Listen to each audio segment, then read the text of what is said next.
I don't think that anybody's thinking correctly on this. I think that Zack is dead.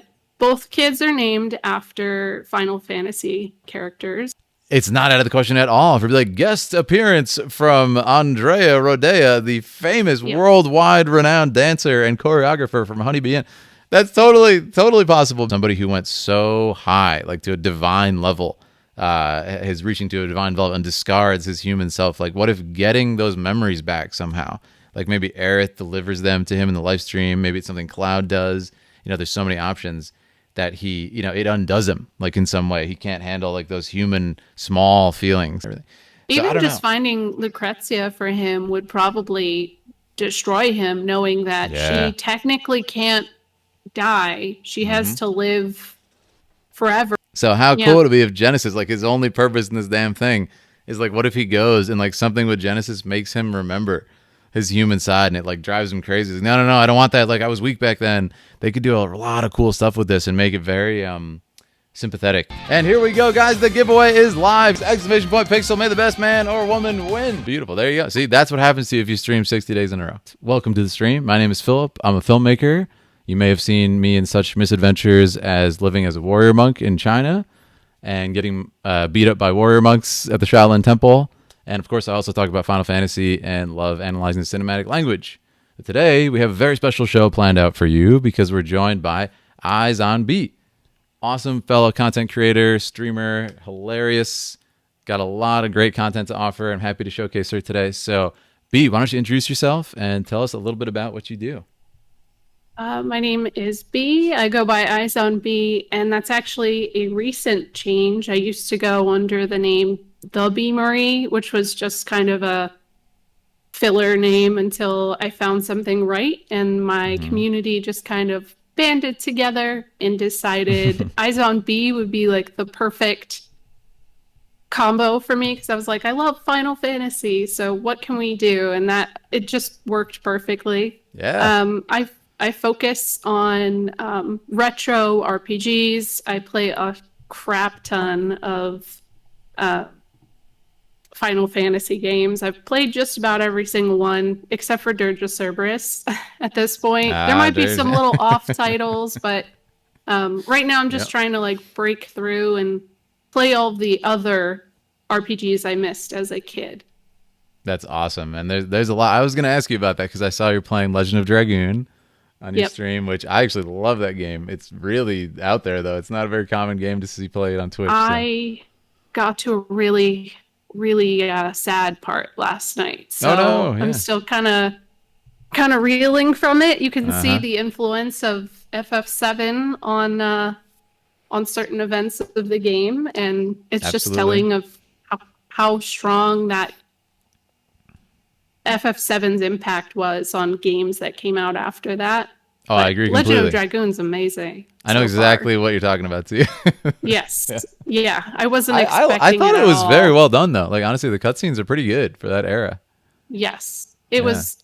I didn't cry. I think it was just too late, and I was so taken back by it. But my chat can vouch for this. I was in love with this character. I was like, oh my god, I love him. Like, he's wonderful. I was shipping him with another character.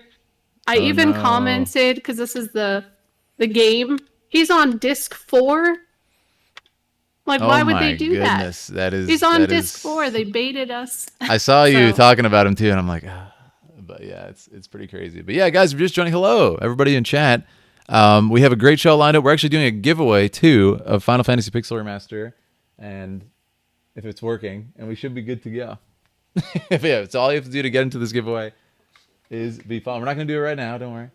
But we're going to do it a little bit later in the show. So we'll let you know, and you'll have a minute to enter and stuff. It's going to be a lot of fun. But if you're just joining, hello, B is here. And we're going to be getting to know her a little bit and talking about Final Fantasy. So hello, Dragoon. Yes. And thanks for the subscription, JMD. Thank you so much for that. But guys, so question for B. If you haven't seen her stream, it's a trip, man. It's a ride. And I really recommend everybody checks it out. It is one of the most unique streams I've ever seen. Right when I saw it, I was laughing. She and she's very funny. And one of the best ways to sum up her humor is that she does these fake advertisements, like these banners that you would see on the internet, in like articles and stuff.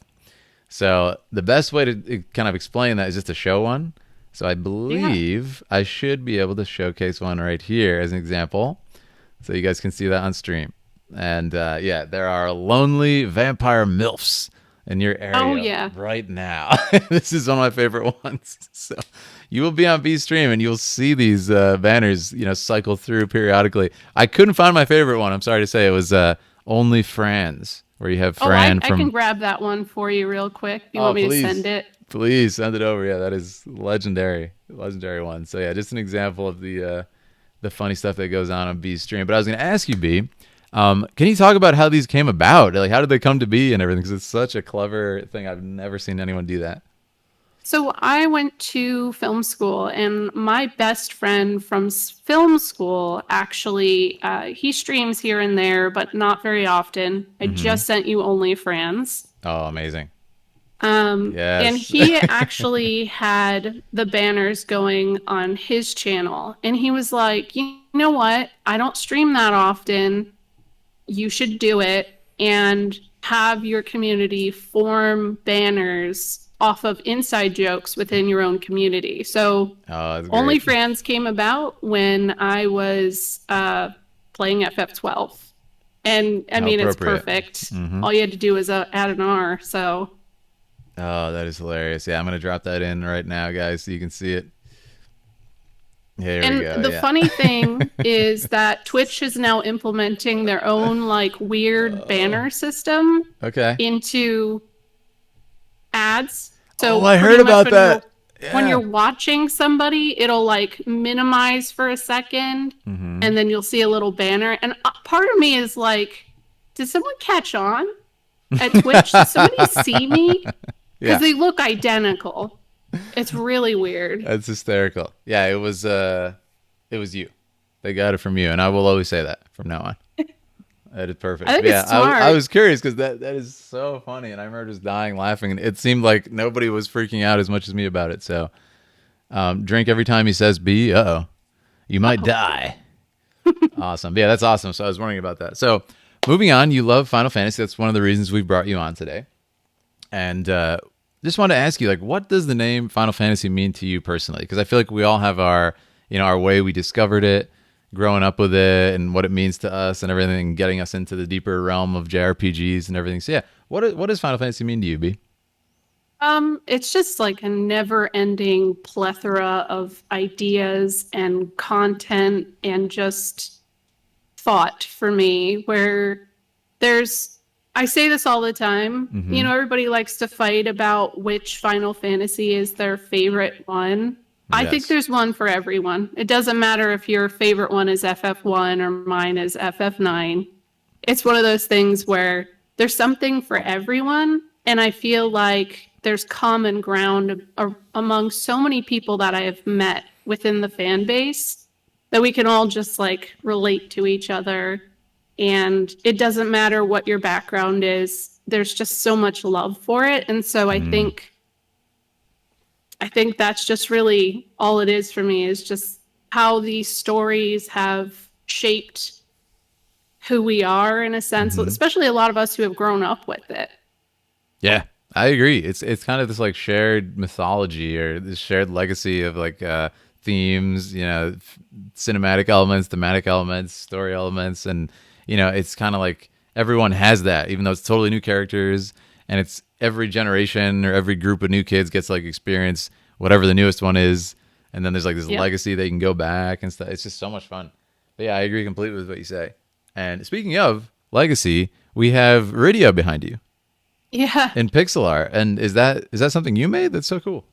No, somebody made it for me when I started streaming. I started on Twitch in 2015, Okay. and I started by playing through every single Final Fantasy Oh my in a god. row. I don't recommend doing that. I really don't. A Really? lot of people do it. It's you burn out on it. Yeah. I had played six. I had played 4, 6, 7, 8, 9, and 10 before. Hmm. But to play them all in a row, by the time I got to 12, I was like, I'm done. Yeah, that's a So I lot. I don't feel like I gave 13 a fair shot. And VG Bites is actually the banner guy. Oh, That's VG my friend Bites. from college There you who go. actually came up with the banners. That's awesome. Yeah, we've been talking about your idea. That's incredible. Yeah. So that I mean, people just kind of made these really nice things for me, but really is special to me. My first Final Fantasy was the Super Nintendo FF2, Yep. and I beat that when I was like 6. So I was pretty Wow. much Rydia's age, and so I've always just kind of idolized her as a result of that. That's beautiful. Yeah, I have a similar situation. Like Final Fantasy 1 was my first video game. As like a baby, I can barely remember, and me and my brother trying to beat it as like toddlers, and yeah, good luck with that. OG Yeah. FF1, it's like a I still disaster. don't know how I do it, and I have people when I tell them they don't Uh-huh. believe me, but a lot of how I learned how to read, I really attribute to playing RPGs as a kid Yeah, because it's basically reading a novel. I agree completely. And I found it easier to get into books. When you're reading an FF7 situation where it's quite lengthy text in FF7. Like Yes. somebody ran the numbers from FF6 to 7. It's like a massive increase in just dialogue and everything. And yeah, I agree. You're reading probably. I'd love to see someone calculate how many pages, traditional book these games are because, especially those PS1 era ones, they were juicy And when I scripts. was a when 7 came out, I actually and I wish I still had it. I had it until I was about 11th grade. Okay. I was in 2nd grade when 7 came out, and I started writing in like script form Mm-hmm. and writing little like during our silent writing time, I'd write my own stories about the characters from FF7 in That's a script cool. form. So automatically I think that influenced me going into like film school and creative arts in general, just the storytelling aspect. That's amazing. Yeah, and we could talk about that all day since we both have that I know. background in film. Right? And you said you Yeah, worked on the Food Network. That's really cool. I did. Yeah. I interned at the end of my time in college, and then I worked with Food Network for a little bit after that. Mm-hmm. And then I got picked up by Kitchen Nightmares, and then I was like, I don't like working in TV. It wasn't for me. it took Kitchen Nightmares to do it, huh? That's Yeah. wild. I mean, so they're essentially the same show. Right. I just didn't like how reality television worked. Yeah, And makes sense. the funny thing about it is, I was like, I don't really want to move to California, but here I am living in California anyways. So, Yeah, that's kind of the situation for people who want to take that route. Me and Aaliyah talk about that a lot, actually. You kind of got to appear over there in Cali if you want to make stuff happen. But that's really cool, and I respect that it didn't quite vibe with you, and you said, I don't know about this reality TV thing. So how did you amongst that journey? How did you find yourself on Twitch? Like what was the road from Food Network to Twitch? Final Fantasy. so let's see. I'd known of Justin TV throughout just Right. being hip Mm-hmm. on the internet, just kind of checking things out, but I didn't really participate very much. Um, I found Twitch in 2014 when there was like a fish that was playing Street Fighter or something like that. And Whoa. I was like, what the heck is this? This is crazy. So it was basically the fish was in a fishbowl and it What? was mapped depending on where it went on screen that it would hit inputs. I do And I was not like, know of what? this. That's insane. Yeah. There was also one that played Pokemon, and I think it beat it. I'm pretty sure. I Stop. don't know how. That's incredible. But a couple months after that, there was a Kotaku article that said there were 2 guys playing through every single Final Fantasy, and they were racing each other.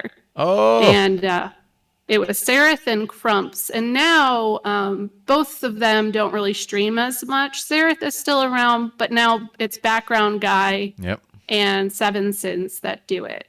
So that's kind of the legacy that's carried on. But that's how I met just about everyone I know. Is Like it it was really? just such a friendly community, and I ended up meeting my husband eventually through the same It communities was in the too. same community. That's really cool. I can't believe that. Yeah, I didn't know that. I know you knew BGG. You said that from what was it, RPG Limit Break or one of those shows? We had Right. met, yeah, we met at RPG Limit Break at one point. That's really cool. And I can't believe you met your husband, dude. That sounds like a crazy story in itself. Oh my goodness. Yeah. We met through the Final Fantasy IX speedrunning community.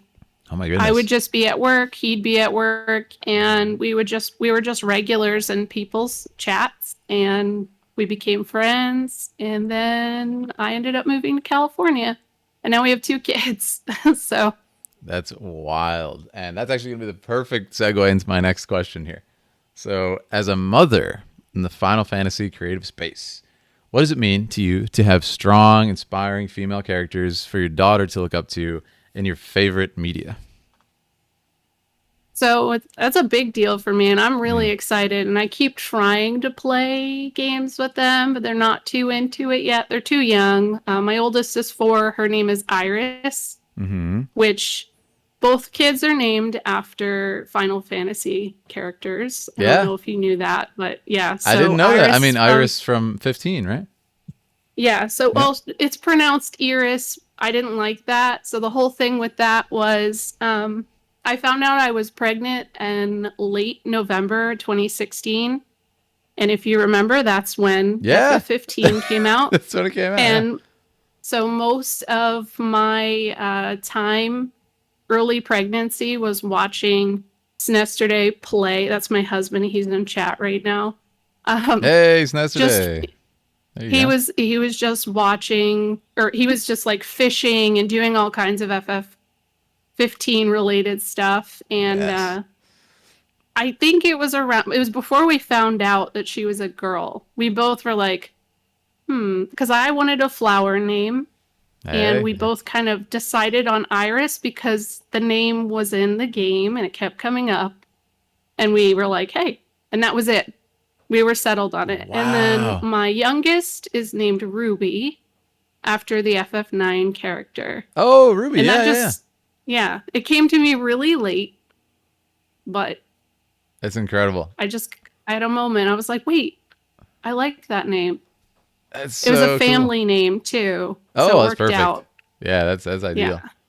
Wow. That's so cool how it always comes back to FF, 20 hours in Yeah. FF15 fishing, your husband says. That's commitment right Yes. there. And Dairy Farmer Yes. Dairy Farmer says, I'm gonna have 10 sons and name them all Sid. That But is how you do it. different spellings, like Sid with a silent H, Yeah. Or you can go the you Lost know? Odyssey route and just said. Yeah. Yes. Clearly different copy for copyright reasons. Yes. But powerful female thing, like I I'm always happy to see that Final Fantasy showcases stronger females, but then also my favorite series and favorite game is Parasite Eve, which is led by a powerful female role. Yeah. I actually saw the So most I've ever seen is on your stream of that game, by the way. oh really? You have Yeah. to play it. It's the cinematic RPG. That's what you said, It's yeah. quick. You have to play it because it's just for the cinematics and the soundtrack alone. It's worth the playthrough.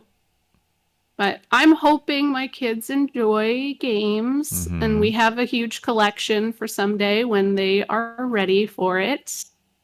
Um, just because for me, like, I feel like that always gave me confidence. Like, hey, that girl's strong. She can do it. I can too, And I think Oh yeah, that's totally. such a good thing to have in media. Yeah, I think Final Fantasy needs another female lead, though. I think so So too. I think hopefully, so too. I think it'll too. probably happen too. I mean, we've got 16. Obviously, doesn't seem like it. We never know, right? You never It know. doesn't. You never know. I keep saying you never know. Maybe we haven't actually seen the main character. Yeah, That I could mean, be an there interesting thing. there's the girl. I think her name is Jill, who has like kind of the Yeah. lighter platinum hair in the beginning. You don't see her after the time skip there, along with Clyde. So she might be a fellow main character. Or at least she'll be there in some way. But Yeah. we'll see. But no, I agree. And we were talking about it with you and Alaska too. There's so many female characters in Final Fantasy, even who aren't like the main protagonist. Like, I mean, Yuna, for goodness sake. Yeah. I think Yuna's probably the best character in all of Final Fantasy as far as like, depth and stuff. Think of what she goes through. And I mean, that's That's one true. example. Think about Tifa is like one of my favorite characters, probably my favorite character in FF7 because like what a cool trait for her. Her weakness is how kind she is, right? Like it Yeah. actually gets her into trouble at one point because she's like, she cares too much about Cloud, doesn't want to tell him like something's going on, something's not right, and it's like what a cool twist on that instead of just being like the, angelic perfect character. I love how they have those flaws. This is very well written. Even for me, like I said, Rydia, and she's someone who Hmm. is very young and has to overcome her fears after seeing her mom die and Yeah, her whole village. Like I wish I could see stuff like that a little more fleshed out. I often say totally. I don't want any more remakes, but I wouldn't mind seeing the old ones get a little more love if they could. Absolutely. And we'll talk a little bit more about this later, but I mean, the Pixel Remaster is at least like for your children to play when they get older. I mean, it's cool that they have like a Yes. more accessible, a little bit more like widescreen and stuff, a little bit more modern way to play Yeah. those with the music updated and stuff. And oh man, I can't wait for 4 through 6 soundtracks, by the way. Pixel Remaster. I know. Especially 6. Dancing Mad, for It's gonna sure. be a trip 6. I mean, with the love that Nobuo has shown like to 1, 2, and 3, he's gonna go hard on 4, 5, 6 because that's when he And you really haven't like. played 5, right? Yeah, so the only ones I've never beaten is 3 and 5, just because I've been saving them. Because it dawned on me like 15 years ago. I was like, oh no, there's gonna be a day when there's no more Final Fantasy. Eventually, right? Whenever that is. And this was in like that weird. If you guys remember 10, 15 years ago, this weird dry spell where we had like 13, 1, 2, and 3, and then Yeah. like there was versus 13/15 was in like development hell and stuff, and I was like, oh no, like this is the old glory days of Final Fantasy. I'm gonna save these for like a rainy day. So I'm like perfect. The Pixel remasters are coming, so I'm gonna beat 3 probably pretty soon. Start that up, and then when 5 comes out, probably have they set a date yet? I don't think they have. Probably next month though. I thought it was September sometime. Oh, okay, September, yeah. So that's gonna be Yeah. perfect. But I mean, I played probably about half of 5 back in the day before I like decided that, and the music is just fantastic, Yeah. It super is. underrated. 5 is definitely up there for me, and I think it's just because it's super replayable. Yeah, Even if the story isn't I still like the story, even if the story's not the most amazing, groundbreaking thing. Like I think 4 and 6 are definitely heavy hitters in that regard. 5 is just really fun and has a great soundtrack. So I I think you'll have agree. fun with that. I agree, and it's kind of like we were saying earlier, right? Like there's a Final Fantasy for everybody. 5, everyone doesn't have to be super heavy, super intense, super dark, gritty aesthetic and everything. Where you have 6, there's like this dilapidated world, and even in the beginning, it's like very gray, tonal stuff. All the colors are depleted and everything. But 5 is just like bright and cheery and fun the entire time, and it's a great game for that. It's a great game. It doesn't make it a worse game. Yeah. So I My think it's other fantastic. advice to people is I always try telling people to play Tactics because Tactics is one of my Yes, favorites. Amazing story. agreed. But if you haven't played something with the job system, I always say play 5 first Mm-hmm. Mm-hmm. because it gets you warmed up, it gets you comfortable with all the different jobs. And Yeah. Very accessible too. It's like very easy to understand in the beginning from what I played. also, I'm hoping Square gets the hint and puts Tactics in a remastered way out there as well. I'm always talking about that on Twitter because it's about time. Yes. Tactics is like they did the what was it, War of the Lions Yeah. about what, 5, 10 years ago, and that was cool, but yeah, I think it's on like iPad, right? Is that So where War it of the Lions was done for PSP originally, and then they Okay. released it for mobile. And it's the same version. And Oh. I actually just played it at the beginning of this year. It wasn't bad. They changed the dialogue to be more like More like iambic FF12. pentameter. Mm-hmm. Oh, yeah. Yeah. Awesome. Yeah. So Shakespeare. if you're used to that original like tactics lines like little money and stuff, that didn't happen. And Mm-hmm. so I was like, it's missing those things. Right. Some of the But yeah. translation charm, yeah. I have to say though, I mean, for that same reason, FF12 has one of the best scripts like ever. And I mean scripts is in like purely the dialogue. It's so well written. It's such a rich, beautiful script. Like probably one of the best written scripts in Final Fantasy. I mean, just the dialogue rolls right off the tongue. It's beautiful. It's poetic. So I would I've love been to really see that in happy 16. to hear that people like 12 now after Zodiac Age came out. I really feel like I'm hearing people say it more like, you know what, I appreciate it more. When I played the PS2 version, I didn't I didn't necessarily enjoy it that much, and I think it's because of the time Yes. between storyline like plot points and Mm-hmm. stuff. Yep. But Zodiac Age, that speed up quality of life, it made Yes. it one of my favorites. It made me I appreciate it a lot more. I agree, and Aaliyah actually got into it recently too, and I played probably the first. Yeah, I played a little bit on your file, and then I started my own. Like, I agree, it's so much smoother, and I had that same thing with 12, where I was in high school, I think, or something, when 12 first Yep. came out, and I'm playing and stuff, and then you get busy, can't play for a couple weeks, and then you're stuck, and you kind of get lost, and I didn't have the strategy guide, and then it's just like I haven't seen a cutscene in like months. I don't even know what's happening anymore. So it's such a good When I story. So it really when I is beat good to it speed on it up. stream, I tried to say what happened at the end and I couldn't.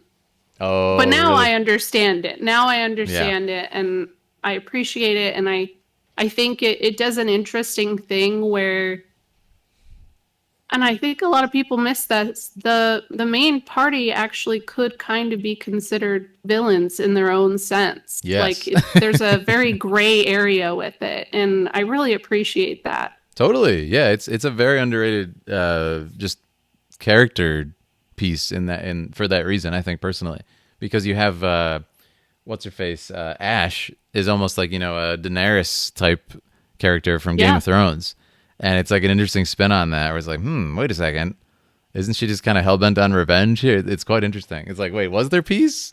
It's like, yeah, Vayne is a pretty horrible person, but like, are the civilians happy? That's the main question. Like, are they prospering? Even though he kind of forced his hand to get there, is she going to be a better leader? Like, we don't know. So it's a pretty cool conversation.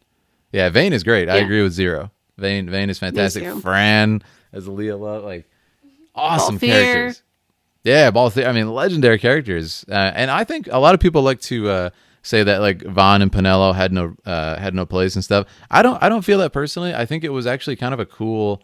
And I know they were kind of put in like later and stuff because the director was sick and stuff. But like, I don't Yeah. mind it because it's instead of the usual grand view that we have in a lot of RPGs, you start like with this big epic opening scene where you see like the war and the generals and stuff, but then we give this like microscopic lens into the peasants on the street, who are like trying to make it and trying to survive, and that gives such a good world building with Vaughn and Pinello and like what's his name, Miguelo's shop and stuff, and then it kind of opens back up slowly, and it's like, oh yeah, this is the stuff from the beginning, like the big continent-wide war and stuff, and I don't mind it. And they do fall off a little bit, of course, later in the story, but they still have a purpose, I feel. No, Yeah. the best way it's been described to me is that Vaughn and Pinello kind of act like Titus, however you prefer to say it, Yeah. in 10, Mm-hmm. where he is a foreign body introduced into a completely new space. Yeah, totally. And they ask questions and they kind of end up, in a sense, being the voice of, well, maybe not so much Pinello, but the voice of reason Yes. for asking questions and understanding things a little bit more. Otherwise, it would just be politics, all in your face. Totally.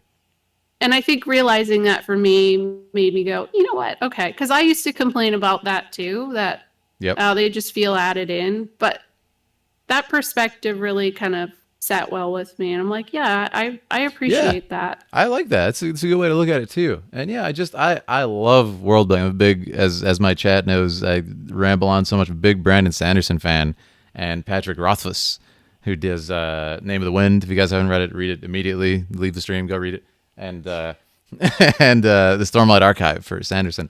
And like, these guys are such masters of world building in like a organic way, drip feed way. That's just, there's no like sloppy exposition or anything. Just happens slowly, and that made me appreciate 12 a little bit more actually, because it's Yes. actually pretty good. Like, you just got Vaughn running around, and I think the main criticism with him is that he's more that like Titus archetype, and he's just Yep. dropped into this like Shakespearean world, and it feels kind of out of place.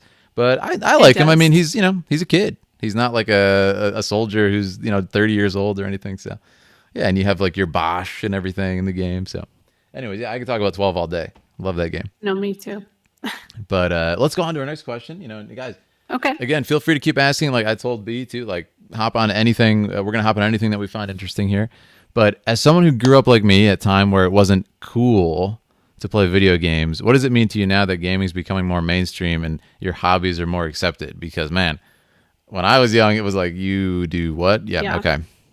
So how is it kind of cool to be a gamer now? It's crazy. Yeah. It's crazy to me because, and I have this with anime too. I'm not like, I don't watch a lot of anime, but I grew up loving Sailor Moon, loving Ranma 1/2, and I watched Dragon Ball Z and like anything on Toonami, stuff like that. yeah. Gundam Wing. I couldn't find anyone to talk to about these kinds of things. I'd have to go to the internet, and that's where I would talk with people. So now it's crazy to me to see how many people are in gaming. And then this year alone, with the pandemic, so many more people fell into gaming and fell into Twitch just because they didn't have anything else to do. And I feel like it really normalized gaming. But I found that there's so many people who found Final Fantasy through this. And I know some of that's me. I would always tell my friends, like, if you're bored, just play like FF10. FF10 is so good. You don't even have to read that much. It talks for you. It's voice acted. Like FF10 is probably the easiest one to start with. Then go play FF7. And then whatever else, sounds good to you, go for it. But it's really cool that it's rekindling interest. And that's why I was so happy when the Pixel remasters were announced. Yes. Because same. I've been encountering all of these people who are just like, this is so cool. I'm liking this, but I don't have a way to play these older games. And then as soon as and I was like, that's the one thing Square needs to do. Tactics. Yes. 1 through 6. Now to get it on the Switch. Yes. I think it's coming to the Switch. Yeah. I mean, they already said like, you know how tight-lipped Square Enix is about like saying stuff like that? They said before it even came out, like, yeah, if there's demand, we'll put it on console. So it's probably coming. Like they are running out of keys. Yeah, that's true. That's true. I mean, they're so particular about what they say in like the media. They're not just like letting people slip up and say that. So it's probably a big hint.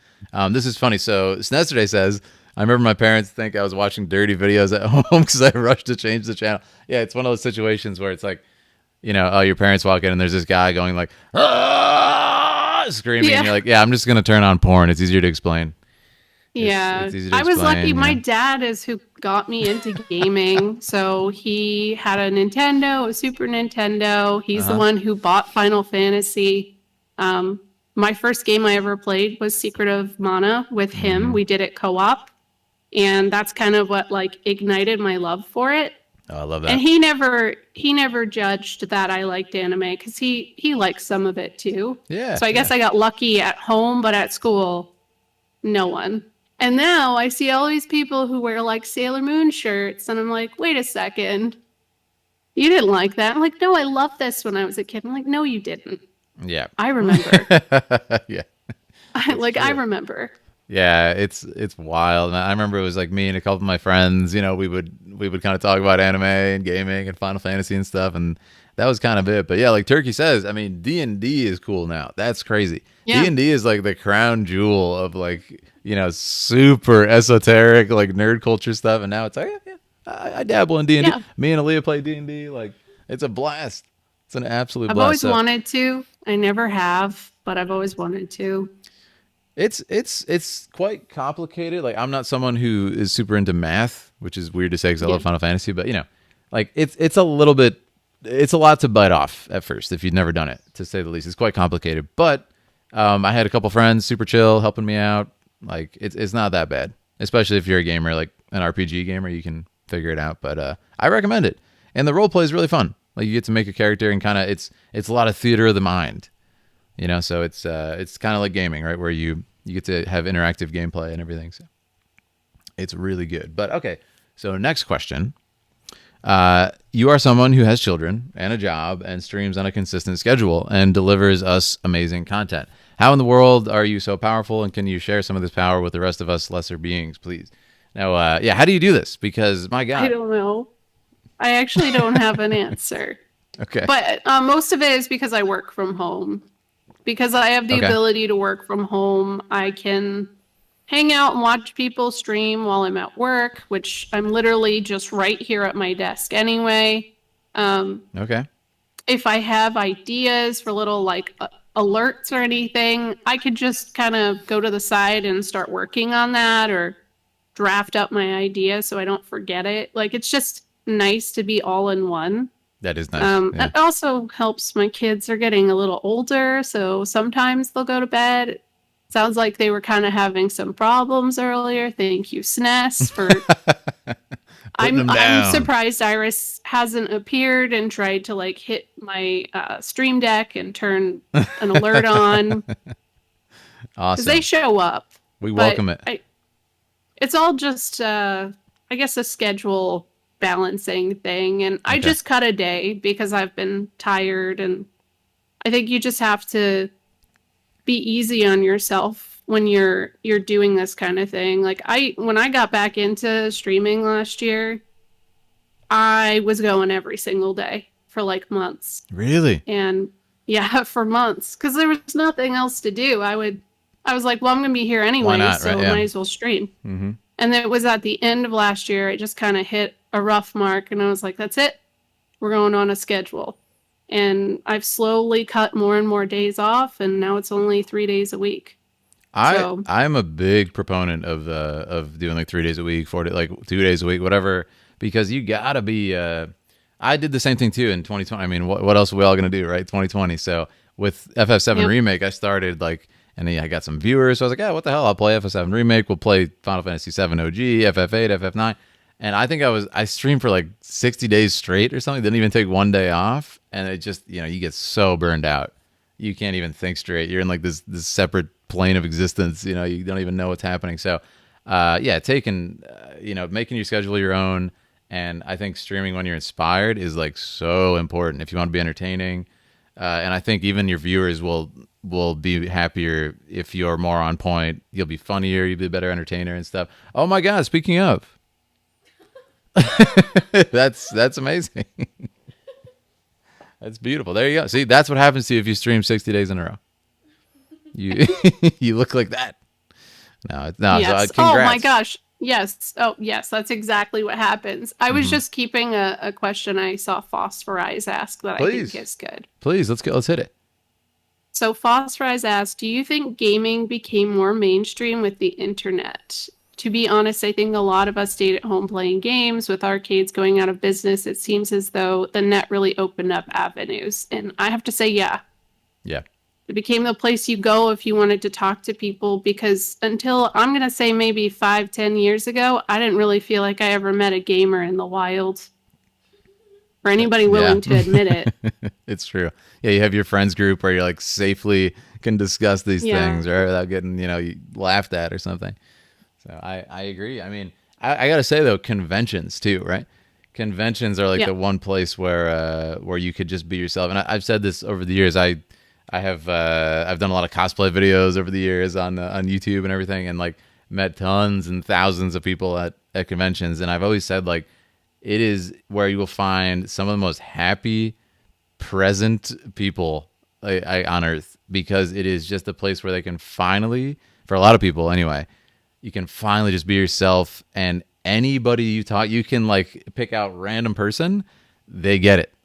They can talk to you. You can be yourself. You can be comfortable, and you can wear your cosplay and like just nerd out all day, and you will see smiles. That of which are seen at like Disney World, at convention. It's so beautiful to see. I love conventions for that reason. And you'll see people like, sometimes it'll be their first convention, and they're like kind of coming out of their shell and just having a great time. Like I love bringing friends to a convention who have never been to one. It's so much fun, and that's actually how me and Aaliyah met. Oh, really? Yeah, I was Oh. dressed as Tingle from Zelda in a skin tight Oh. green suit. And she knew I was insane from that moment. And yeah, she was dressed as like a Skyrim type character and everything. It's a weird story. But yeah, Well, she convention. loves you at your tingle. You know she's gonna love you at any other Yeah, stage. So exactly. Like yeah, she loves me at my It's just funny because it's the weirdest cosplay ever from Zelda, like alone. So yeah, not to mention all cosplay choices. But anyways, takes notes, dresses Tingle. Yes, that's how you do it, man. But anyways, yeah, cons are great, and I would agree about the internet.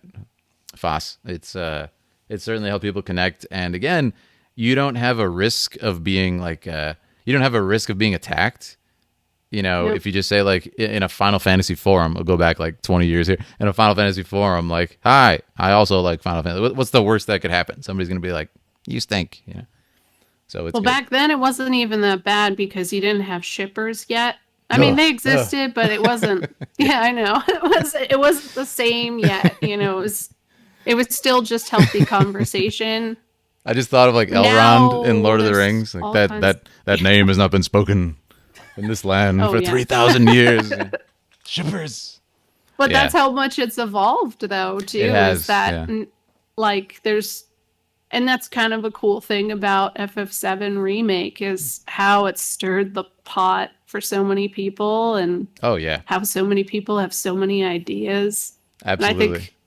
think that's what they want, too.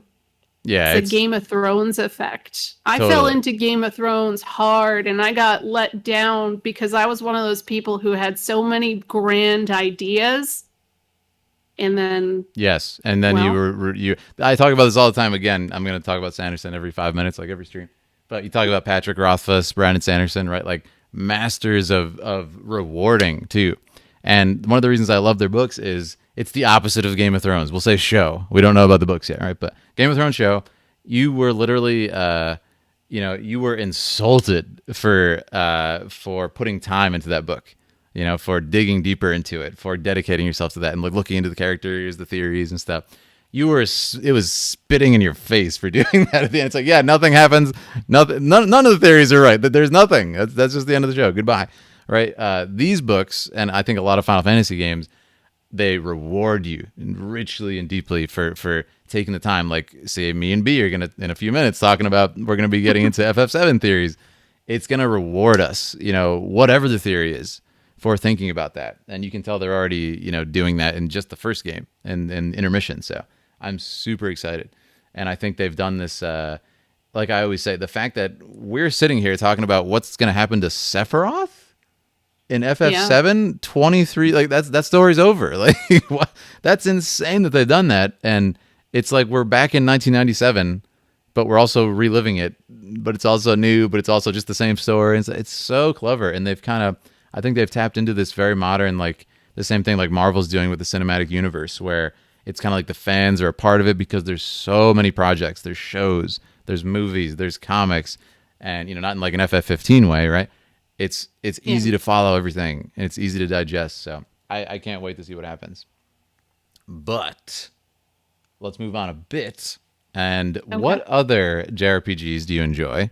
What do you think it is about JRPGs that captivate our imaginations so much? Like, what is it? Because even playing Dragoon, I'm like, I'm remembering all those memories. There's something about it. It's story. It's Yeah. absolutely story. And I just beat Suikoden 1 and 2. And I feel like if I just looked at that game and didn't know anything about it, nobody told me anything, I would have assumed it was not a good game. But Yeah. the story was, especially in 2, was amazing.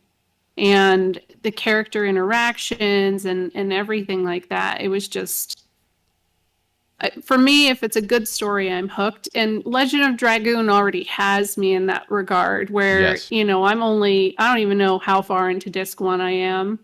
I know it's a long game, but I have so many things floating in my head where I'm like, oh, like I have theories about Rose, which I don't want to say because I'm worried that then I'll like Yeah. Don't figure it out confirm and or someone go, deny. Yeah. Yeah. Yeah. yeah. And I like that, like that seed is when a game can plant that seed in my head where I'm like, where's this going? I Mm-hmm. need to know. That's when I'm all in for it. So Suikoden like was a really nice surprise for me recently. And you What you else have played I one and played? two, right? Suikoden B? One and two. One and two. Yeah, I'm Okay. gonna wait on the other three, and I have tactics to play at some point as well. Mm-hmm. They all tie together, as far as I know. Yeah, and they're told in a unique order. I've seen my brother play like all of 4, 5, and it's really cool. And I definitely recommend you guys check it out. It's kind of like this. The fourth one is really cool. It's got like this pirate aesthetic. You're kind of on the open seas and everything. It's a blast. And 5 is a little bit different, but really cool games. And I have to agree with you about JRPGs. Like, and I think that's why we also love the music of JRPGs so Yep. much. You know, starting with Nobuo, kind of inspiring Koji Kondo from like the NES with Mario and stuff, inspiring all the other composers by just like the level of commitment, but not just commitment, like passion that a Mm-hmm. lot of Japanese composers bring and writers to a video game, right? Compared to like a lot of Western stuff, especially way back then, you know, which is a lot of fun games for like the old Nintendo systems, but they weren't quite as deep as Final Fantasy. Have you played Xenogears? I have not played Xenogears. Okay. I've heard it's That's another one you very have to good. play for Hmm. the story alone. I had people when I was playing, I played about a year ago, who were like, yeah, I Mm, played this when I was a kid. And I was like, I don't understand how you could have understood any of this as a yeah, kid. It's such a deep, meaningful story with so many different references into religion and that's awesome. just it was good. So definitely play that one Now too. it has like anime cutscenes in it and stuff. It's that's Mm-hmm. the game I'm thinking of. Yeah, I've seen a couple Yes. segments and I'm just like, whoa, I got to check this out. Is it available anywhere? Would you have to get the hold of the disc to play it? Like, Um, I I don't mean, think it's on PSN. If you have a PS3, you could play it Oh, that way. oh, perfect. Yeah, I do. Yeah. I have like Vagrant Story from the PS3 in that way, so I might have to. Oh, Vagrant Story. That's a I game. liked That's a it. game. It's a hard one. Oh man, but from a filmmaking standpoint, that game is wild. Like the Great opening, soundtrack. yeah, yeah. Like the opening sequence is insane. I remember just watching it on loop when I first got it. Like, huh? This is Hmm. for the PS1? It's I want to beat it alone just for that, but I soft locked myself when I was playing it earlier this year. I was oh genuinely no. enjoying the game, but it's such a hard game. It's Yes. like Dark Souls of RPGs is Yeah, what it is. like Hmm. I think it's harder than Dark Souls, honestly. I think But so too. It's quite ridiculous. I remember not even soft locking my stuff and then just kind of being like in this one room with like normal soldiers, and I'm like, I can't beat these guys. What is going on? It's a great game though. I would love to see like a game that has that Vagrant Story sort of strategy where you select the part of the body, but like in yeah, that Evil East sort of style and stuff. I think that'd be really fun. Maybe 16. You never know. I mean, we've talked about it before. I definitely see the hints of Vagrant Story in the trailer. Yeah, certainly. Certainly. I think 16 is going to be great. And let me actually transition into one of my questions with that. Where do you want to see Final Fantasy go in the future? Like, and I'll give you one of my ideas that I always talk about as a sort of, and to give you ideas. But what I always say is I would love to see like a Yoshitaka Mono designed Final Fantasy, but with modern graphics. And I think it would probably look something like Vampire Hunter D Bloodlust if you've seen that movie, which Amano designed the characters and stuff. And it's so cool to see that kind of like in very human graphics, not the pixel art, which we love. But I would love to see that with like a Nobuo soundtrack in the modern age. I think it'd be crazy. But for like 17 or 18. But what do you think, B? Where do you want to see FF go? I'm getting concerned because a lot of them are getting older. And so I know that they're taking longer on their projects now, but I'm Yes, like, yeah, get more stuff with the mono before he is too old. Get more stuff with Uematsu as well. For me, totally. I just want them to focus more on story. I think that we saw what happened with the games in which they focused more on the visuals. Yep. And I think visuals are also really important, but you could still look back at a game like FF6, and I think that game is still visually stunning. Oh, it's beautiful. Yeah. I It mean, still holds up on the yeah, original console, and it's a great story. You totally. don't need that. You need a good, coherent story that's complete. That's my beef with 15, Agreed. despite its history. Agreed. So Uh, that's all that matters to me is I just want it to be a good story. yeah, I agree with you. And I mean, I love how you say that about FF6 because I agree completely. FF6, and I talk about this a lot, and let me know in chat if you guys agree. Like, for me, when people make retro games now, which is cool. There's a lot of great ones. When they make retro games now with pixel art, like that's a choice. But FF6 is not a choice. That was the pinnacle of technology at the time, and that was a limitation for them that they had to work with, and they were creating technology to like make it work. It's kind of like, you know, original Star Wars with George Lucas and prequels George Lucas, like creating technology, like Jar Jar Binks, like the first fully CG main character in a movie and stuff. They didn't even know how they're gonna do it. It's like, yeah, we're gonna figure this out after we film it. Let's just do this. It's awesome, and you know, we will never get an era like that again in gaming. So FF6 is just this like masterpiece of pixel art, and I think Chrono Trigger and FF6 are still to this day like the pinnacle of pixel art, and it's just so charming. And I agree, you can play it right now, and it's just an aesthetic choice. It's not like bad graphics, you know. It may be cool to see in a remake form, just to see how they flesh it out. But at the same time, I don't think it's necessary because of how it's held up. And yeah, I mean, I didn't finish 15. I watched SNES beat it, and I'd like to go back and revisit it because it sounds like they've gone in and they fixed things, and there's DLC I want to play and stuff at some point. Yeah. I think I was really sold on Versus 13. There were a lot of really interesting points in there, and I hope that Nomura gets to tell that story someday. I think you might. We'll see. Yeah. But I agree, and you probably agree with me too, having a film background. I mean, one of the reasons, and I always say this, I got inspired to get into filmmaking from Final Fantasy. And, you know, one of the main things in freaking 2006, watching as a kid, was the Versus 13 trailers, which I think to this day are some of Nomura's best, like, directorial work he's ever done. Incredible shot selection, like, on par with, like, Wong Kar-wai and these, like, auteur directors. And it's insane. And I remember watching that and being like, oh, dear God, I want to understand lensing better. I want to understand shot selection and cinematography. And so yes, you can understand the deep tragic feeling I had when like all those scenes aren't in the game, and it's just like, you know, a little bit watered down. But it's Stella being removed is always going to hurt me too, because she kind of had that like Celis vibe to her, and she did. Yep. I was excited. I was like, "Ooh, a strong, powerful female." Not saying Luna wasn't. It's just in a different way, I think, though. Yeah, Luna was in a different way. Yeah.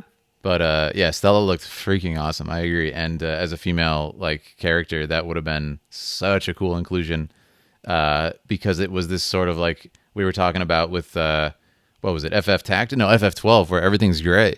Like he's literally quoting Hamlet in the trailers of Versus 13. Like, you know, there's nothing either good or bad, yet thinking makes it so. And it's like, oh, this is gonna be a ride, man.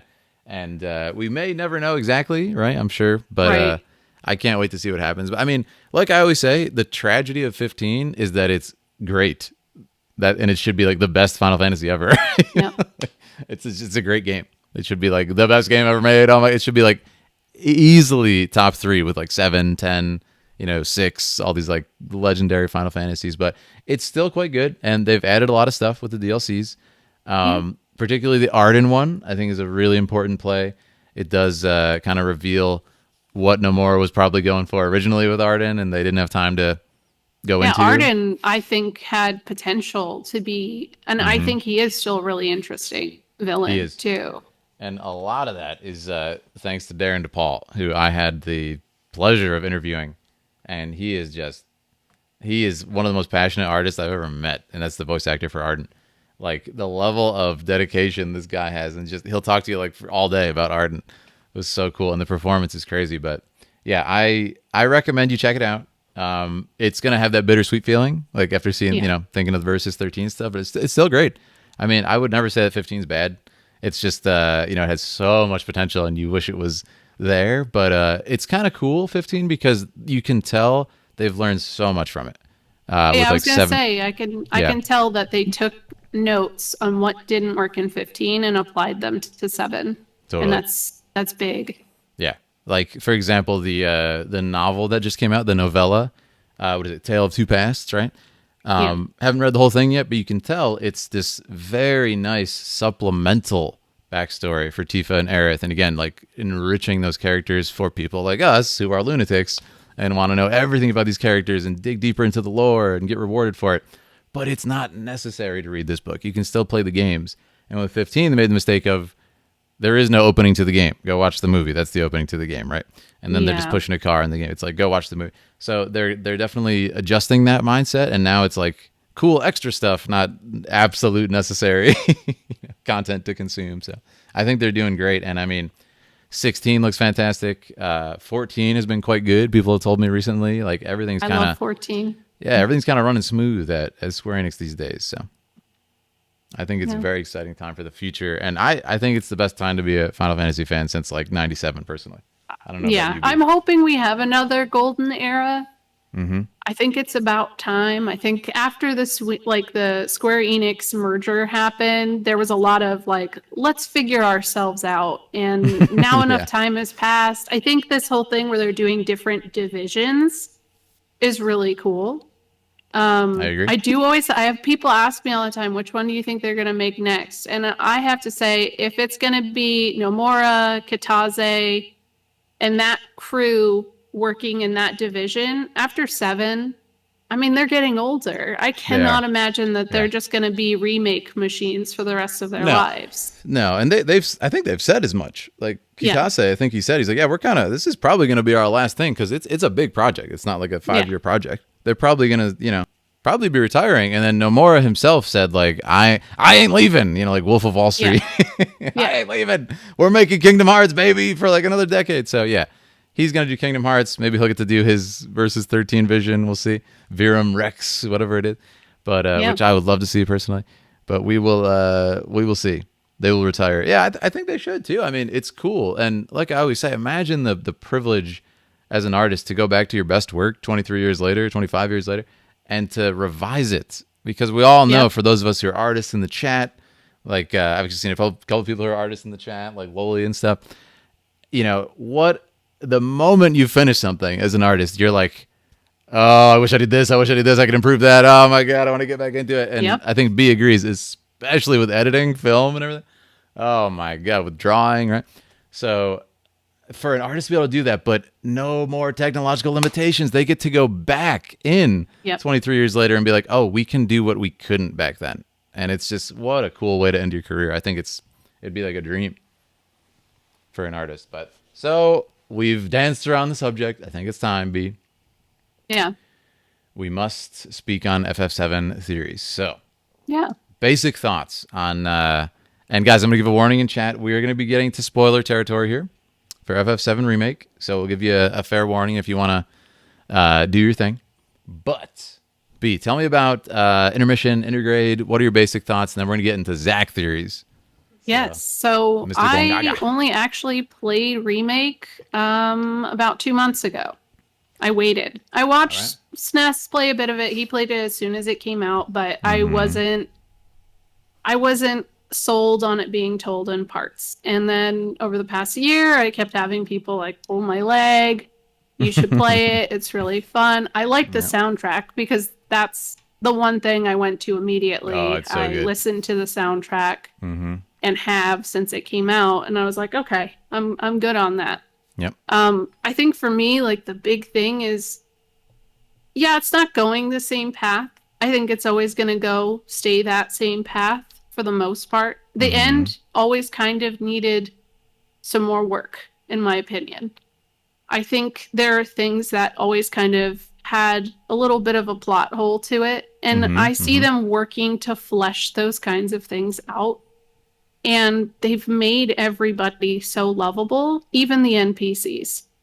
Like, I see people complain about things being too fleshed out, but I'm like, I care for every single person in this game, even that little girl with the dang cats. Like, totally. I love them. I agree. I mean, this is it too, right? Like, this is going back to FF7. They're not going to do it again. Like, this is the remake with modern, human faces and acting and stuff. Again, they're going to retire after this. Unless it's totally new team one day, which won't be the same even mindset. This is it. So give us the backstory for all these characters. I agree. But, we are fans of the arts and writing. So a lot of people, completely understandable, want to like just blast through Midgar in a couple hours because they know the way from the old game and stuff. They just want better graphics. It's understandable. But modders are your friend. When this comes to PC, you'll be able to play OG FF7 with good graphics. And I am, and by no means am I a purist, but I'm curious what you guys think of this, especially B's community. One of the things I have been thinking would be really cool as a mod for 7 Remake would be, as a fan of, shot selection and filmmaking, would be a fixed camera mode for FF7 Remake where it mimics the camera angles of the pre-rendered backgrounds from the original. Right? So when you're at the train station, it's like the camera's right there, and then you run, and then when you get around the corner, the screen changes. Pretty easy mod. Like, it's not that hard. You just have to change the camera. But imagine how cinematic that would be in that like kind of Resident Evil 1, Final Fantasy 7 way.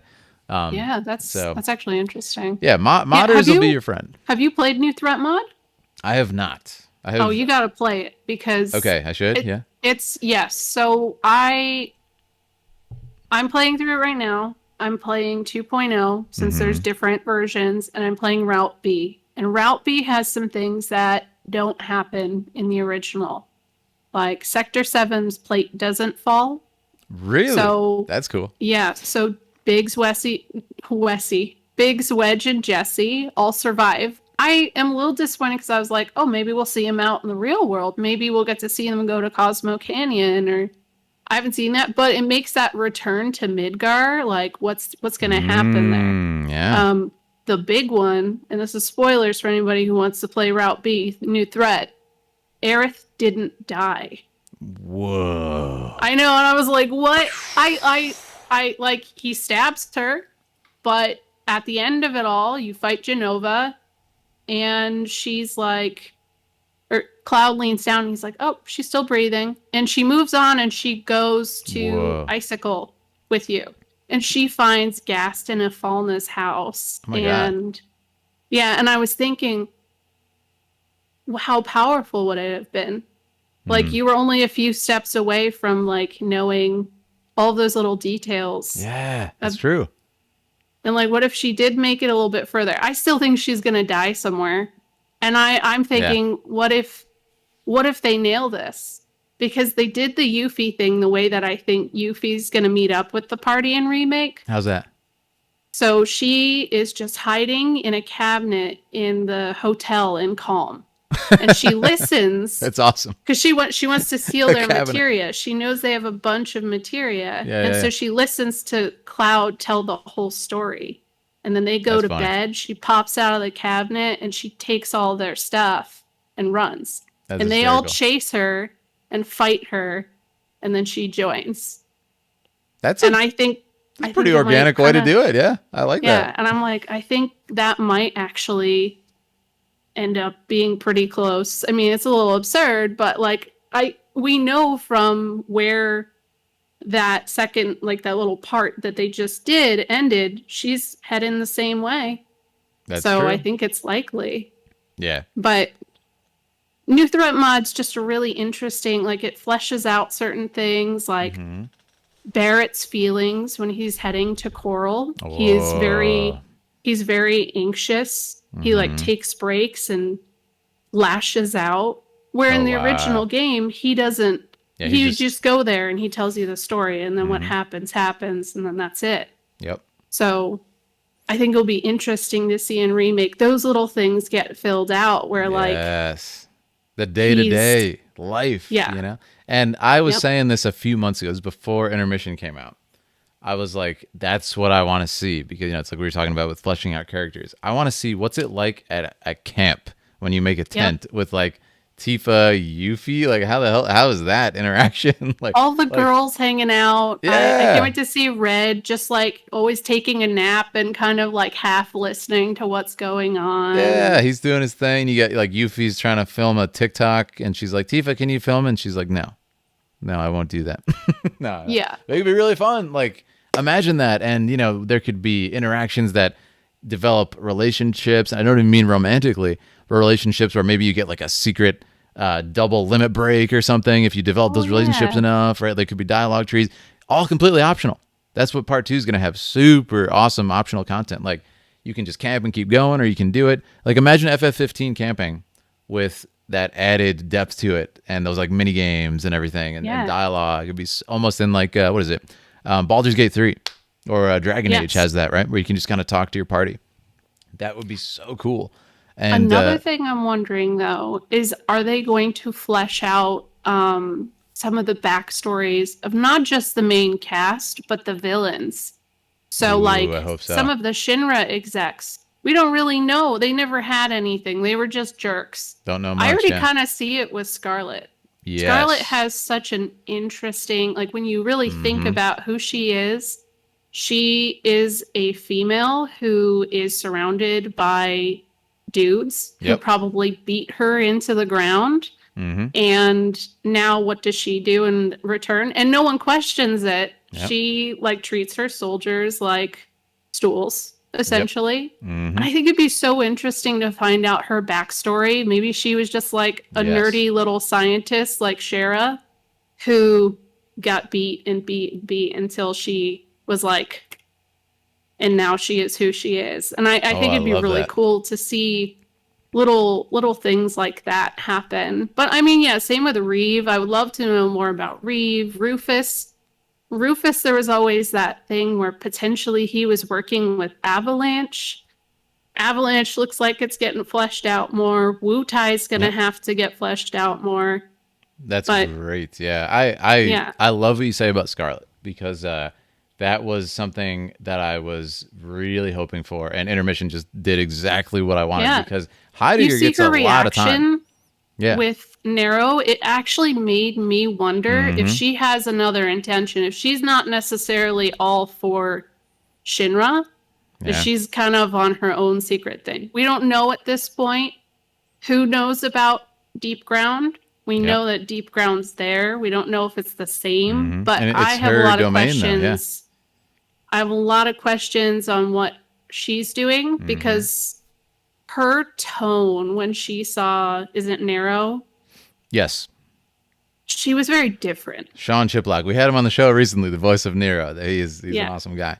No, I agree. We said the same thing to Sean. It's like Scarlet is so interesting. And to go back to our previous thing we were talking about, strong female characters in Final Fantasy, right? I Yeah. love Scarlet because, it doesn't mean every strong female character is like, a hero, right? Yeah. Like you said, maybe she got, beat down and she took a different path than a Shara type woman who's like Yeah. really, really, really smart and is a scientist and becomes this sort of like, okay, I gotta kind of go down this dark route to make it, but gotta survive. Let's do this. And I love how they're giving Scarlet a lot of depth because she seems at first very she's presenting this air of kind of like outward what's the word? She's very clean in the way she talks, even when she's being like mean to Yuffie and everything with like her She's crazy. very overconfident, but it Yeah. definitely seems like there's some kind of like hidden, well masked Yeah. nerve that she can be very easily hit by anything having to do with Wu Tai. Yeah. Because she She was seemed kind of quite racist She too. super raises, yeah. And Yeah. what I liked about the Nero scene is that it stood out to me right away. Notice she's even as she's pretty much threatening. They're threatening her life. They've got her captured, tied up with like weapons to her, and she's still just like, "Huh, yeah, I'd like to see you kill me." The moment she's alone though with Nero, this freaking super soldier freak of nature is alone with this guy, and she's talking to him in a totally different tone. You can tell she's actually upset, and she's dropped that whole air of confidence, and she's just like, make them suffer. Her voice Yeah. is different, completely different tone. It's like, oh man, I can't wait Yeah. to see more with Scarlet, and hopefully, like you said, get this backstory. But we got Barrett's flashback, a lot of Scarlet there. Yeah, that's true. That's Yeah. what I was thinking. I was looking into before Crisis stuff about Mm-hmm. her. There was like a rival that she had that was a Ooh, man, and that definitely seems like it could be something they work in there. yeah, yeah. And then in Crisis Core, I even found there were scientists that were developing materia, and they're all about getting back at Scarlet for some reason. So That's I interesting. think Yeah. there are things that are there, and her little theme song that plays Yep. when you get to that also, if you look at the lyrics, kind of I felt like insinuated it a little bit too. Oh That yeah. there's something deeper there, and I don't know if they're gonna do it, but I really hope they do because I think it'd be a very interesting story to tell. Yeah, totally. And I would love to see. And somebody just said in chat too, wings. A topic that I talk about on loop a lot too is my my Sephiroth backstory idea. Where Yeah, where I always say like, oh, the Masamune is a Wutai weapon. Where did he get that? Why does he have that? Did he get it from the leader of the Wutai, the Sephiroth of the Wutai army, who he fought like in an Achilles versus Hector type way? Like, is that why he's the greatest hero? Did he kill this guy and take his sword? Like, what is this backstory? Give it to us, But I want to see Scarlet too, right? We saw from what's her name, Melfi, falls to one of Scarlet's weapons in the Wutai War. Yep. So she was very much involved as a scientist, a commander, whatever it was. So man, there's just so much material there. I would love to see them dive into it. But I like the theory that Sephiroth could potentially be Chadley. Like that's a crazy theory. Like yeah. a tiny, like that's just a hologram of him when he was a kid. And I like thinking that maybe he was a little nerd in the Shinra building. And I was hoping that little novella that came out might address if Aerith ever crossed paths with him, since they were both raised in Shinra, but it didn't, right? As far as I saw. But you'd think maybe they might have. It's entirely possible, yeah. And I think they'll probably show us, because I think it's a Ever Crisis thing. But they've said they're going to give us like a Sephiroth episode when he was a kid. So not exactly what I'm wondering about. I want to see how he became the hero. And I do think, but it's something. But I do think we do need to see him, because he's an Anakin Skywalker type character, right? He's this like hero who falls and becomes. We have to see him as a hero. Right, we have to see him, winning the Wutai War by himself. Like, I want to see his full strength, and I think they have opportunities to do this with even in the Sephiroth flashback in the OG. There's a line that Cloud says right at the beginning, right, where he's like, "Anything you've heard about Sephiroth, like he's so much stronger than you can imagine. Like anything you've heard is watered down. It's like John Wick." Yeah, Jonathan, it's watered down. He killed 3 guys with a pencil. And it'd be the perfect opportunity, even when he says that for 10, 20 seconds, we got to see him like on the battlefield just killing thousands of people, because we never really see Sephiroth in his human form, just unleashing all of his power. He's always very reserved. He's always kind of doing his thing. He kills a dragon, but you can tell he's like not even breaking a sweat. We got to see him out there becoming what he is, So hopefully we do. I do like your theory. I think it'd be really interesting, because I've seen that on the internet a bunch of times. Just thank you. Especially because I want to see Godo also like in all his glory, because all we ever see, like, I hope when we go to Wutai, they still do that corny little side story with the Turks and Yuffie and everything like that. But it's just never, when they talk about the war with Wutai and you go to Wutai, it just doesn't seem like a war happened. Yeah, it's very, it seems like they're already ramping up the severity of it. It seems like the war is kind of like a Cold War now. It's not really over. And Godo's like a prisoner of war and stuff. It's very interesting what they're setting up. So I think they're already going quite deep into everything. And just hopefully they give us that lens, whether it's like told to us, like with words, or they do show us. We gotta know what the deal with the Masamune is, because it's such a cool weapon. And in writing you can overwrite like backstory and stuff, and I don't think they'll go that route, but I do believe it would enrich the story if we know about where he got that weapon. Why is it a Wutai weapon? He's the only guy in all of Midgar. They all have like Western swords, long swords, or rifles and everything. So I think it'd be cool. But why don't we start to talk about the ending? So I'll just, as a segue, again, like I said earlier, one of the things I wanted to see was this: how is it like for these guys to travel? And then again, I come in with my stupid, high, ridiculous expectations for what I want in this game, knowing it's never going to happen. And then they blow my expectations out of the water with a 5 to 10 minute short film of Cloud, Tifa, Aerith, Bear just walking and talking. And I'm like, I can't believe we're seeing this. This is like a dream come true. And after that, of course, we get this Zack thing. But I want to note, because I don't hear people talk about this enough, like the little short film we get of them walking. Guys, as I always say, it's the 5 seconds in the OG that you go like, boop, boop, boop, boop, a super deformed Cloud walks to calm. And we got a 5 to 10 minute visual works, probably multi-hundreds of thousands of dollars short film just for that. It didn't even exist, and they gave it to us. So we don't deserve it. FF7 Remake gives us too much. But B, talk to me about Zack. Okay. So when I beat the remake, I said this from the get-go, because I had seen the big spoiler about his reveal. Yep. And I was always just kind of on the fence about it because obviously I figured, all right, you're seeing a different dog. What is the Yep. dog's name again? Stamp. It's Stamp. Stamp. So I was like, okay, I don't think it's the same. Mm-hmm. I don't know about timelines. I don't know any of that kind of stuff. I know that there's a lot of crazy theories out there. But as soon as I saw the new one, I immediately thought, okay, I don't think that anybody's thinking correctly on this. Yep. I And think we talked about this briefly in private. So, I think it's not going to be what anybody expects. Hell, it's probably not going to be my idea either, because I am noticing people are warming up to this idea. I think that Zach is dead and he's in the live stream, and that he's just kind of like him getting to the church. He doesn't know he's dead yet.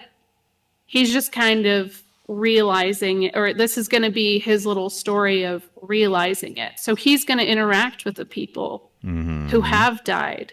So, you know, if Jesse is dead, we don't know. Maybe he'll encounter her and have a conversation. So there was, and I know a lot of people don't like to consider this canon, there was Maiden who wanders the planet. Yes. Very interesting which is a story about Aerith after she dies and how she wanders the live stream and she meets all of the people who have died. She even ends up helping Cloud and Tifa when they fall into the live stream.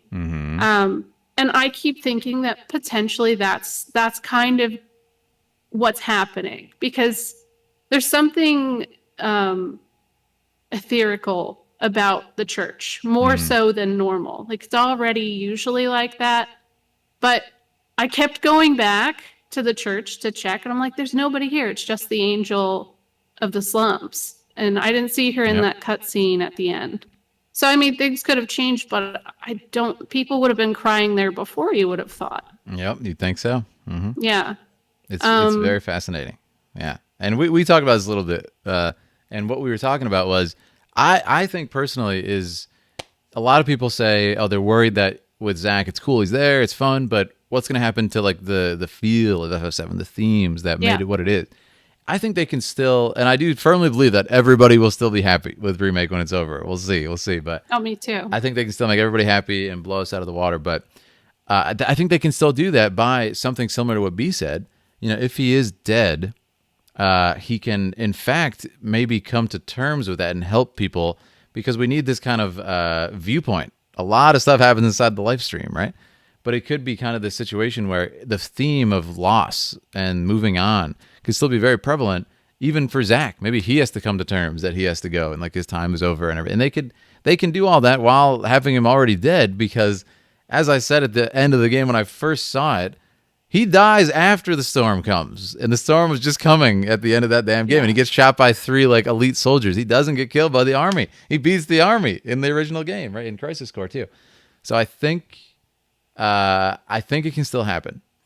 And you know, let us know in chat what your crazy theories are too. But next question for B is, and you know, feel free to go back to Zach if you want to. I want to hear. I did have something else, but yes, please. But at some point, you know, after this, we want to talk about Sephiroth. So let's hear more about Zach though. With Zach though, something that SNES had actually suggested could be something that's happening, and what could be what everything, and this kind of ties into Sephiroth as well. Right. Is at the end of FF1, Chaos reveals that they're stuck in a time loop. Yes. And what if that's what's happening? Yeah. Is that this story keeps telling itself over and over and over. And yep. That would be awesome. I mean, it'd be cool to see it get resolved, but one thing that I had thought before the new stuff came out is I thought maybe we're going to see the story how it's supposed to play out normally. But then we'll get glimpses of how they're fixing things in a different timeline. That could be cool because they did XYZ, Zach is now alive in a different timeline, which affects things. Because if Zach survived, then what happens to Cloud? Yeah. Cloud wouldn't meet Tifa. Most likely Tifa and Barrett would get captured at Sector 5 when they blow that up. Totally. Aerith would get captured by Shinra. They wouldn't know to go to Shinra to save her. There's so many things that Cloud is the catalyst for in the story. So I think it would be interesting if another thing that they tried doing is they think they're fixing it, but they're actually making it worse in a different timeline. Ooh, that would be cool. Like, it has to be the same. And we get glimpses of this, like, even worse scenario. Yeah, that would be really cool, too. And it's funny you mentioned the Garland thing, because I always, I remember right when it happened, and a lot of people were, like, raging about it. You know, again, this is mostly, like, super, super negative people, like, extreme purists, lunatics, like, nothing that just says, you know, if you have a couple of concerns, which is totally normal. You know, a lot of people were raging, like, I can't believe they're adding in, like, timelines and time loop to my Final Fantasy. It's like, say you're not an FF fan without saying you're not an FF fan, or like Final Fantasy 1, that's the main story. There's a time loop, you know. So, I mean, it's certainly in line with what's happened, but I think, I don't think it has to be any timelines either. Like, the cool thing about what they're doing is they have us keeping this conversation going, and we may very well be completely wrong about what they're doing.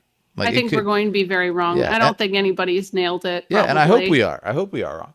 Because that's I hate being spoiled, especially, you know, spoiling yourself by figuring something out, right? Some people enjoy it, but I tend to want to be surprised. But but yeah, I think they really have set up this cool situation where, and I want to note for people too, again, who are like tend to be more upset about the changes. There really hasn't been any changes. There's only been additions to the story. Yep. So there's a difference, right? Changes would be like, oh, in Walmart, Tifa dies. Don Corneo kills her. It's like, that's a change. You know, there's only been additions to the story. There's been expansions. Like, we get new characters in Walmart. We get a better dance scene with a better message. You know, we get a lot of cool things like this. There are cultural things that had to be changed to update with what's going, like, what is okay today. You know, definitely. And I think Walmart, I would love to play that part a million times. It's so fun because it was just so fun and so well done, and I don't shut up about it. I loved that entire part. It's so feel good. It's so and the characters are good. That's the other thing. It's not just like, oh, they updated the you know, so it's not offensive essentially. Like, these characters are amazing. Like Madam M, Andrea, and what's his name? Like, Chocobo Sam. Andrea. I'm hoping that since they removed Mookie, the guy that gave the massage in the bath, I hope we keep encountering Andrea everywhere. That would be great. Because I don't know if you remember this in OG, but like, you go to Costa del Sol.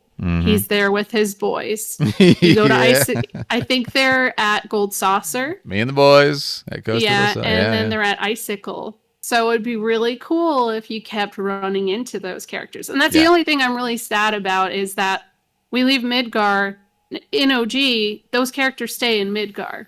And now I'm like, I don't want that. I want to be able to see them more. I want to know what Betty's up to. You just gave me a crazy idea with what you just said. So think about this.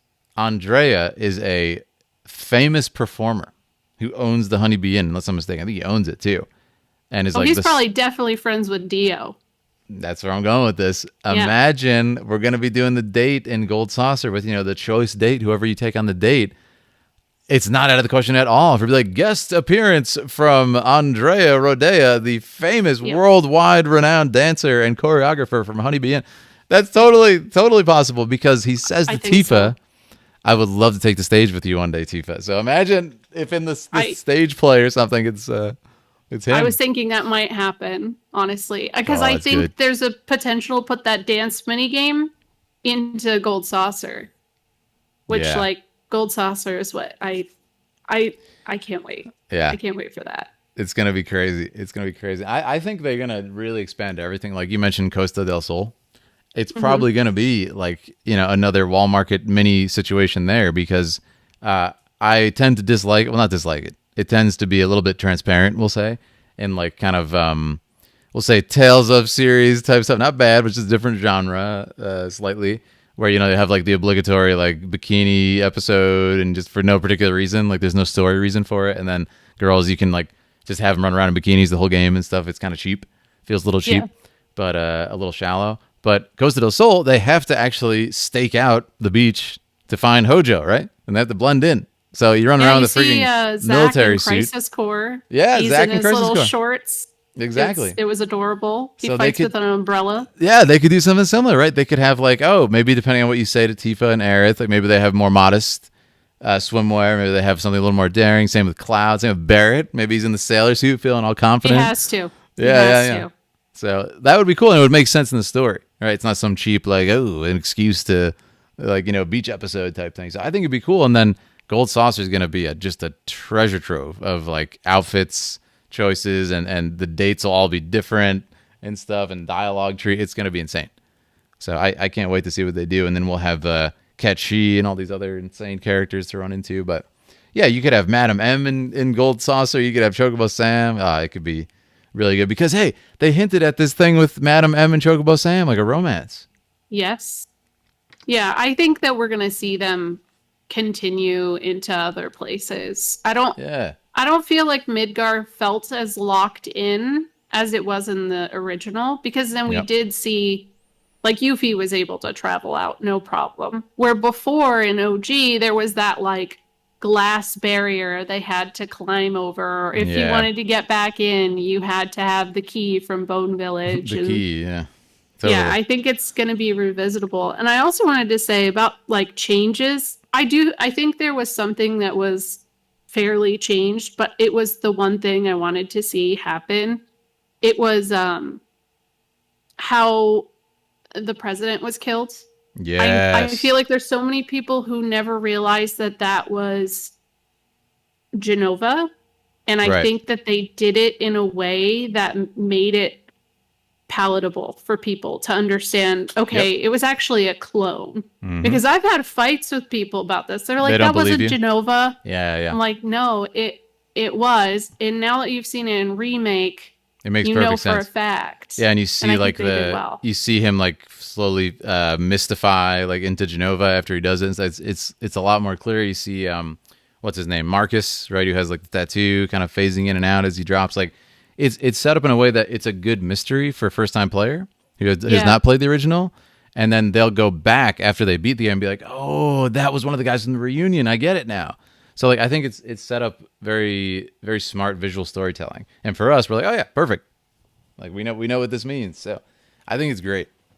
And so speaking of Sephiroth, if you want to go there, B, what do you think? Because I had a cool theory that spawned from I had Baby Seal and Sleep Easy, great creators, great friends, on the channel a few days ago.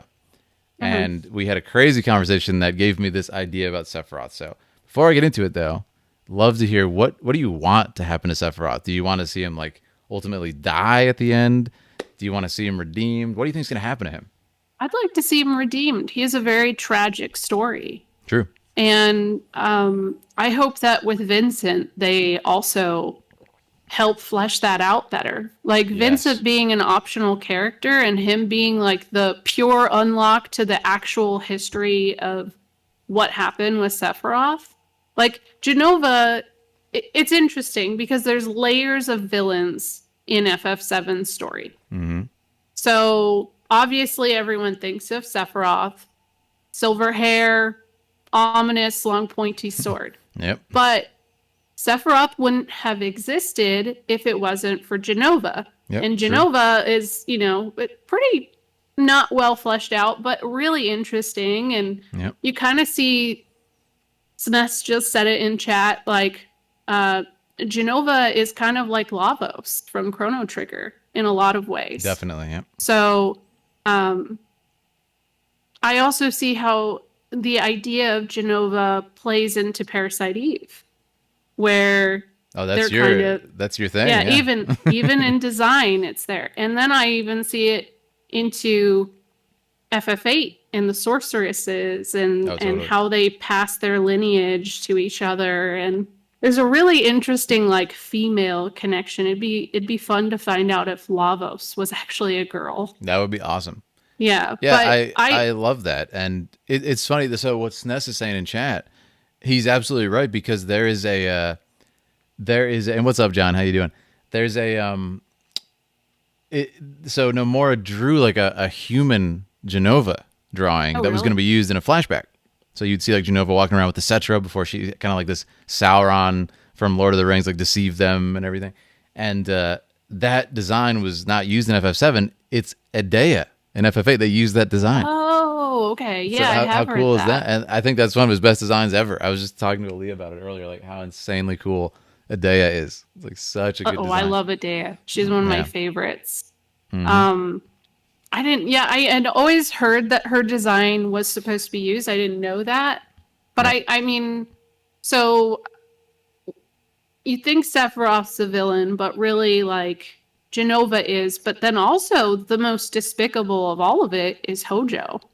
Yes, he's a monster. He's a truly Yeah. human monster. That's the crazy thing. Like, none Yeah. of this would exist without him being as, like, depraved as he is. Yep. And so I really always, the only thing I really hope for Sephiroth is I want to see him get revenge on Hojo. I That don't would be want him to amazing. necessarily like side with the main characters. I want to see him be like, you know what, I realize the truth. Because, it's funny to me. He sat in a live stream, he sucked in all this knowledge.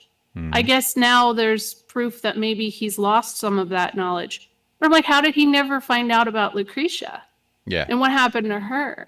So it's interesting you say, because this brings me back to the Sleep Easy Baby Seal conversation, is they've uncovered some crazy stuff. And one of the things was that there's kind of, I don't know if it's confirmed, there's hints that Genova is incredibly powerful and was actually kind of like Inception manipulating Hojo to like, make Sephiroth into the kind of the vessel for her and stuff, and kind of like, yeah, all these weird things. And it's kind of like, oh my god, that would be a cool route to take if they made Genova like this kind of like omniscient being and manipulating everybody in this kind of like in your head, you hear a voice type way and stuff. Because man, you could get into like almost a berserk type way if anybody likes berserk in anime. Kind of like questioning free will and stuff at that point. Like Genova manipulated everybody like from the start and everything. I think that'd be pretty cool. But of Yeah. course, Sephiroth, uses her, which is a big flex, I think, which is really cool. But I mean, yeah, I agree with what you said. Sephiroth's a tragic character. And another thing I got from this talk with them was that I think you just mentioned it yourself, B.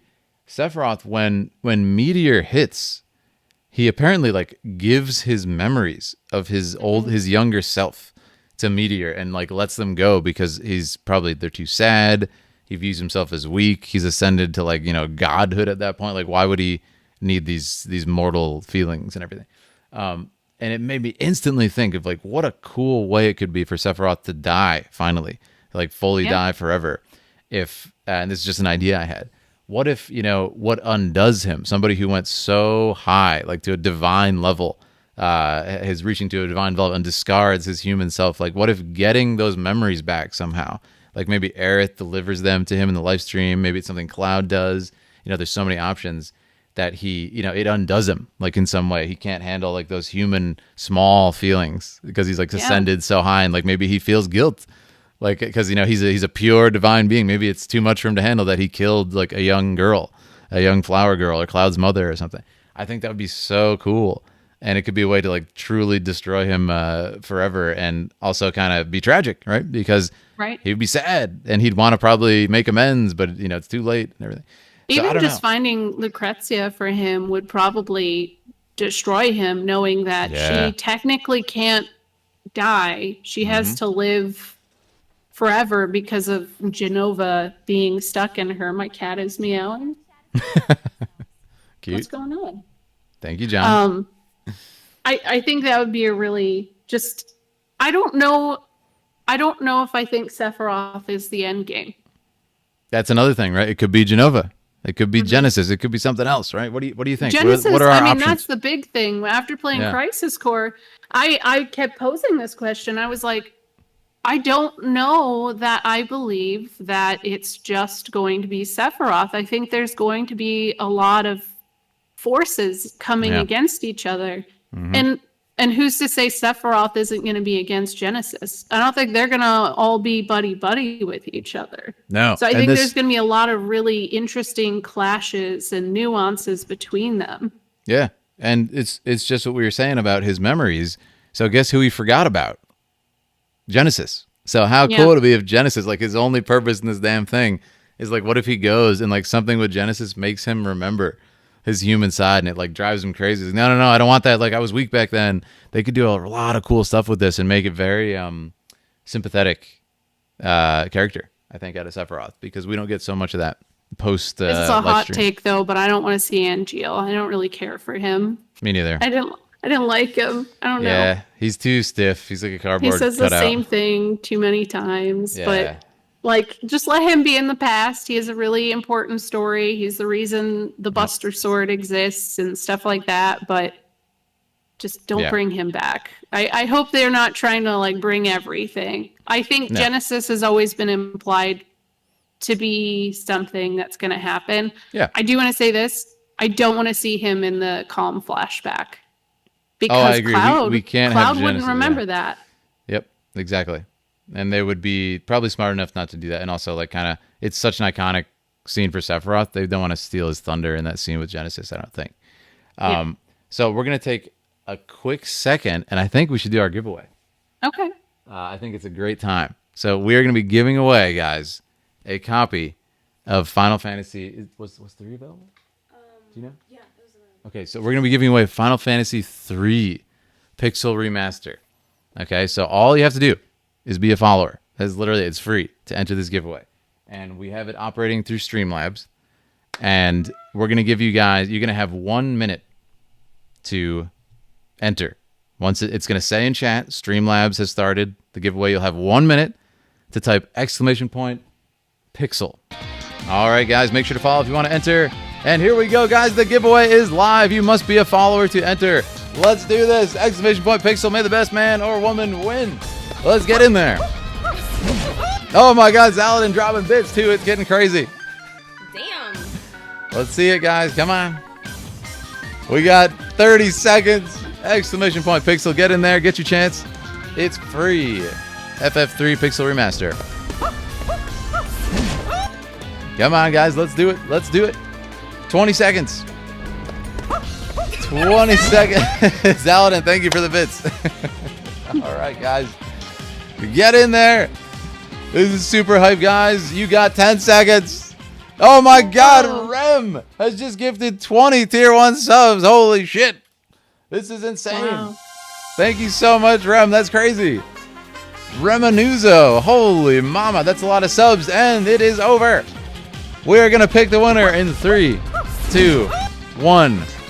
The winner is K-Nip Funk. Thank you so much. You are the winner. So what's going to happen is Aaliyah herself is going to message you. She's going to send you a whisper on Twitch. Oh my God. All right. Aaliyah's going to message you and you will get... I'm gonna send you a whisper. Yeah, they can hear you. They can hear you. All right, guys. Yeah, she's going to send you the digital copy. Thank you so much for entering. This made my week, I swear. Hell yeah, dude. We're super happy to give it away. Hope you enjoy FF3. And with that, Aaliyah's going to handle the rest.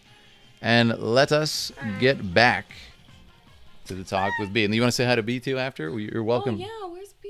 Let's get B in here. Hold on. Let me pause the music here. And we're back to B. Awesome, B. So thank you so much for being a part of the giveaway, B. That was awesome. Hey B. Yeah, and remember, #rigged if you lost. It's very important. Yes. It's tradition. It is rigged. Yeah. But, all right, so Leah's going to take care of that, and we'll go back talking about Sephiroth. But thank you again for the 20 gift subs, Romanuzo. That's crazy. That's actually insane. Great. Insane support. Thank you so much. And B, how we feeling? How we feeling about Sephiroth? Yeah, Genesis, guys, there's so much that could happen with this. There's so much that could happen. What do you think? What's some more thoughts, B, for the ending of FF7? Like, do you think it ends forever? Or do you think they kind of open it up so Advent Children will happen and stuff? How do you feel? I think that, and I hope that, because the original was very gray area ending. Yeah. Because you don't actually know. It's kind of creepy because you see there's no humans around. Midgar's been grown over. So it seems that it's a good outcome, but only for Red and Red's offspring. Yep, totally. Potentially. So I hope that Advent Children doesn't have to happen based on the events of the game. Love that. The only thing is I don't even know if Advent Children could happen anymore because Advent Children came out before Genesis was even a concept, right? Yeah.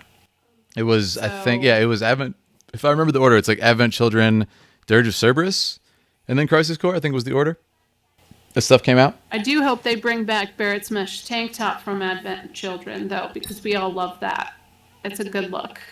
Yes. But yeah, totally. I don't really.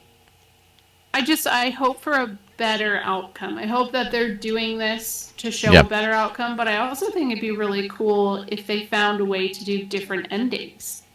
Yes. Because that was, I don't know if you've read into like Kataze's original plans for 7. It was like something he drafted. It's in the Ultimania. He had drafted this idea that there was a father and a son, and choices made in the past affected the choices of the future. And certain things would make certain outcomes. I don't know. It didn't end up happening, and I think the father-son thing later got explored with 8 more. Yes, I think but so too. I think it'd be interesting to see if maybe they do a couple different endings based on choices you make. That would be really cool. And yeah, I think I fixed her mic, guys. Sorry about that. I turned it down for the giveaway section. Are we good now? Perfect. Okay. Yeah, no, Okay. I actually didn't know about that. I don't think about the father-son thing. That's really cool. But it's funny that I in can send you OG, like they mentioned some crazy stuff about the future in OG too.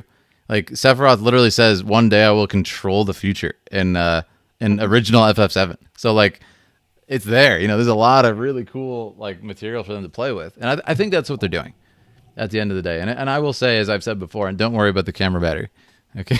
I know it stresses you guys out. Like, I will say this. I think what's going to happen is in the way I said earlier.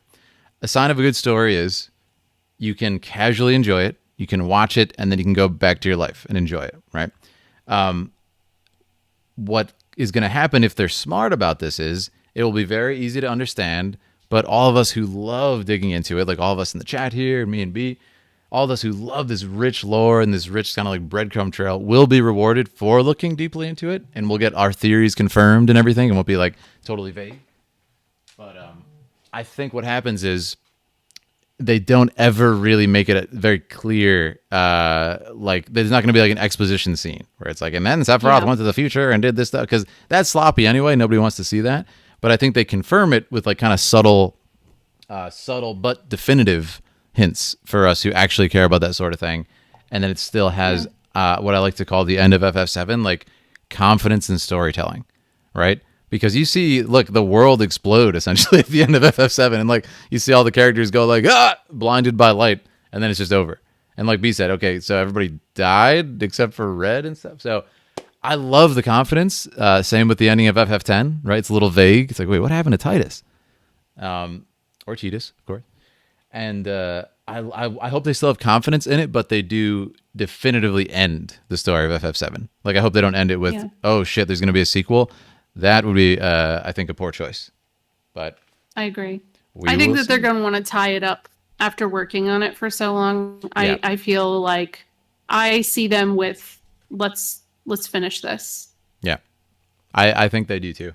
And I think I really do believe this, and you can quote me on this, that everybody can be happy with what happens. People who are angry, people who are happy right now, people who are scared. It's like Nomura said in the first trailer, right? Like the reunion will bring fear, it'll bring joy, but whatever it brings, enjoy it.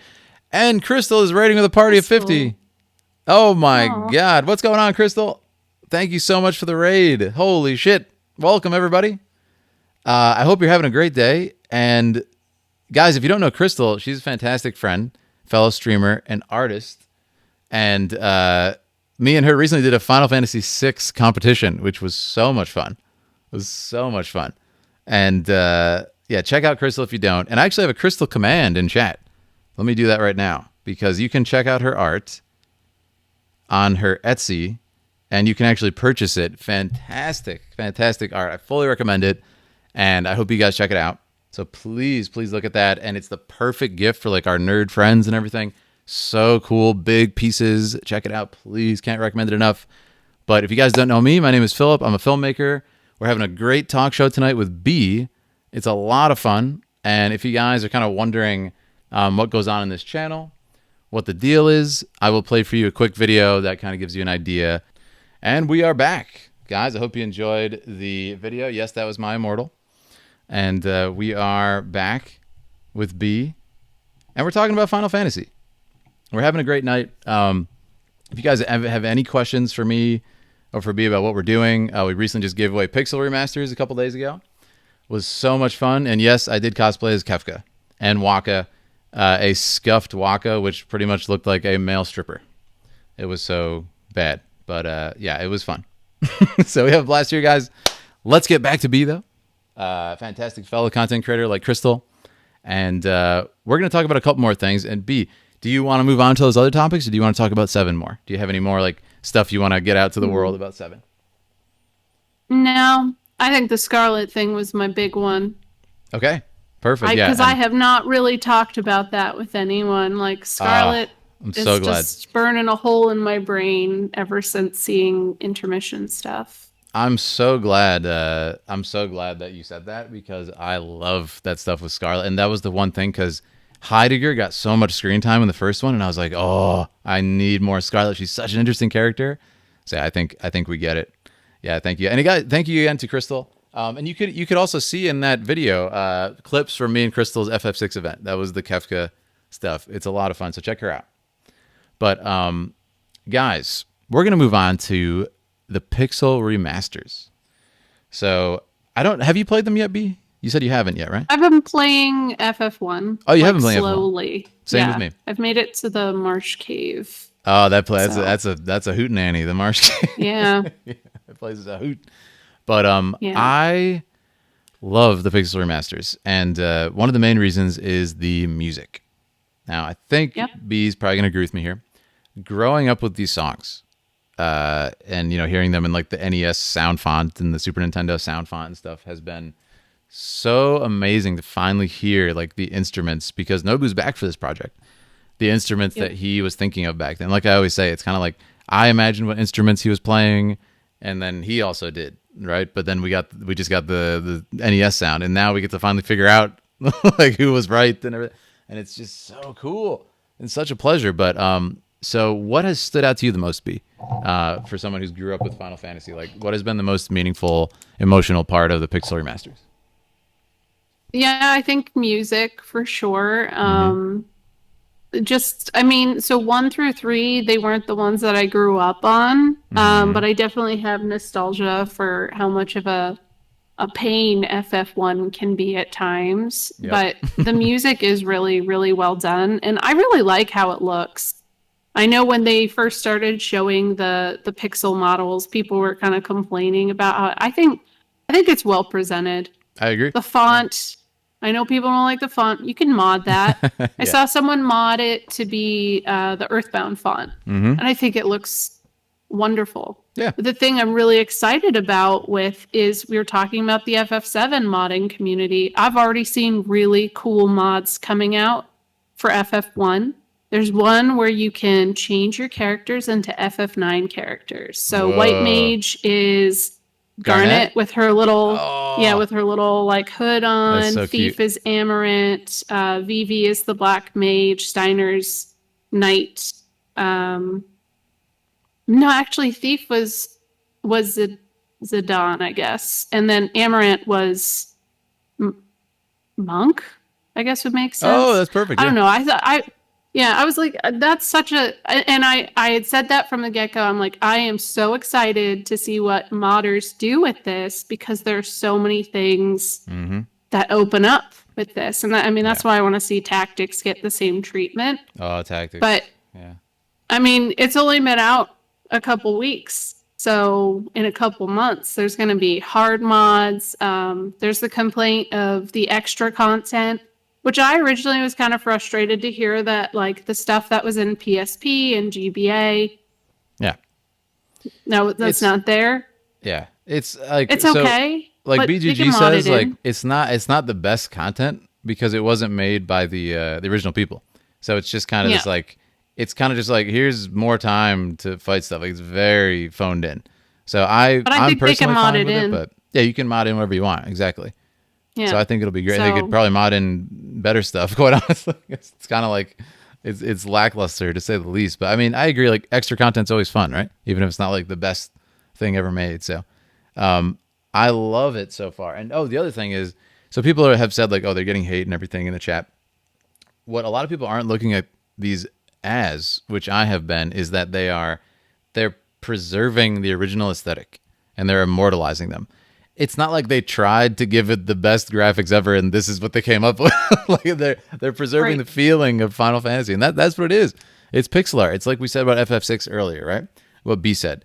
It's not bad art with FF6. It's the height of that aesthetic. It's pixel art. Chrono Trigger and FF6, like, as far as I'm concerned, have not been surpassed yet. Like, Octopath is cool, but it's not a 2D pixel art thing. It has like 3D and depth of field and all these awesome additions, you know? So I think if you look at it like that, they're existing. So like in 10 years and 20 years, like, they're accessible. They're widescreen, like stuff that's the standard now. You don't have to like hunt down some old ancient NES or like get an emulator to play them. Oh, and there's BGG in the chat. Hello, sir. And my thing also is same as what Rem in chat said, is that, I like that it's giving access to people who never had the opportunity to play it. Because the last time FF1 had a release, and I'm not counting mobile, was PSP. And that was a while almost ago. I don't want to admit it, but it was like 15, 16 years ago. Yeah. And so there's so many new people coming into it in the past year. It's just awesome to know they have the opportunity. I'm always honest with people. I don't expect people who started with 10 to thoroughly enjoy 1 through 3, but it's so cool to see the roots of it all. It's so important. I agree. See the references, especially if you like FF9. There's so many references that are like from 1, from 2, even 3, 4, 5, and 6. Like, it makes that game come from 3 and stuff. There's so much that goes on in the first 3 games. The music. The beaver from 2 is technically the first version of a Moogle. And then the Moogles show up in FF3 after that. And when I played 3 for the first time, I was like, wow, this is where Moogles come from? Like, I was blown away on that. I'm one of the rare people who actually really like 2. And I like 2 as well. I know 2 gets flack because of how the battle system works and how it's a little bit different. But I like how customizable things can be in that sense. It kind of reminds me of 8 in a weird way. It's funny you mentioned 8 because I love 8 and 2 I love them for a lot of reasons, but one of the reasons that they share that I love them is that you got to respect Square Enix so much for literally not being like, oh, FF1 was a success, let's just do a clone with like a new story or something. They were like, I want to try something totally different. Let's do a crazy like in-depth stat system and everything. It's obviously not the easiest nor the easiest to figure out of the Final Fantasy systems, but it's really fun. I remember I played the PS1 version of 2, and like it's addictive once you start like, oh, okay, I can get more HP like this. Oh, this is exciting. We're getting some HP, we're getting some defense, and I love the music of 2. Like the main theme. Me too. The story is also really bold. That's when they started, killing characters off. There's a body count in 2, man. There's a pile of there really is. Yeah. It's a great game. I mean, I said I don't want a remake, but 2 would probably be a great candidate because it wouldn't be long. And I actually think it would be a compelling story if they ever wanted to. Yeah, because they could, at least give more dialogue to all those characters and, acting and stuff. It'd be really cool. We will see what happens. I think 4 would be such a good, like, modern remake. again, it's got that Amano style with Nobuo's music and the characters. Man, they go so deep on the fork. Like you said, Rydia, for example, is such an interesting character they could expand on. But I'll also say if you play them all in a row, you do start to see how their ideas expanded over time and how they were testing things out. So yeah, one starts with the jobs and it's just very basic. It's not a hard game. You need some patience to get through it. But then the second one, they were like, you know what? Let's experiment. So we did the jobs. How about this time? We just kind of let it be kind of a free for all. You build your character how you want to build it. People didn't like that, so they put that over and made it into the Saga series. They did Final Fantasy Legend, and then that split into Saga, and that legacy still lives on today, which is wonderful to see them getting remasters too. yeah, 3 brings back the job system, gives more jobs, makes it switchable for each character, so it's not the same one the entire one. yeah. It's a progression. Then 4 was really cool because you have characters that have a assigned job, so you have to figure out how to build your party depending on the situation. Yeah, totally. And you just keep seeing it go. Like you see the Esper concept turn into materia, and then 8 is just like, let's just do something completely different. Yeah, 8, again, it's 9, just like I'm telling a love story. Yeah. Yeah, it's awesome. Like from 7, they could have easily been like, 7-2, cash cow. It's awesome.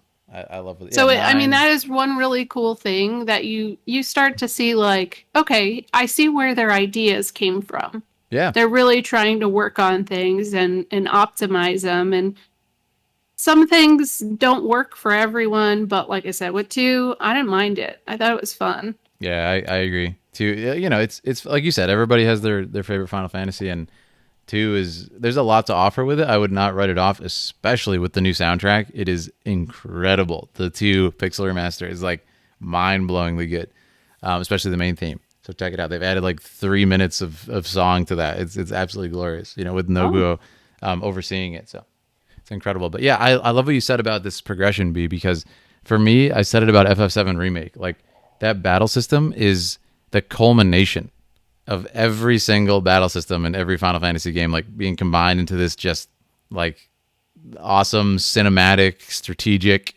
ATB is still there and everything. It's got everything. If you like think about every single game, it's there.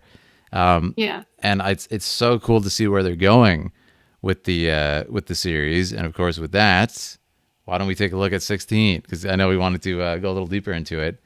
What are your thoughts on 16 in general, and like what do you want to see them implement as far as all those systems you just described? Well, I was really hesitant about it not being turn-based, but I think it could still potentially be turn-based if you look at how FF7 Remake was handled. Totally. I mean, it's still, like, I was surprised how much I genuinely enjoyed combat in that. And I'm really curious to see how much more customizable that gets. But I'm just hoping that it's not one main character, because that seems to be a fear a lot of people have. I hope it's a diverse cast, because that's the one thing for 15. I feel like I need to have at least one girl in the party.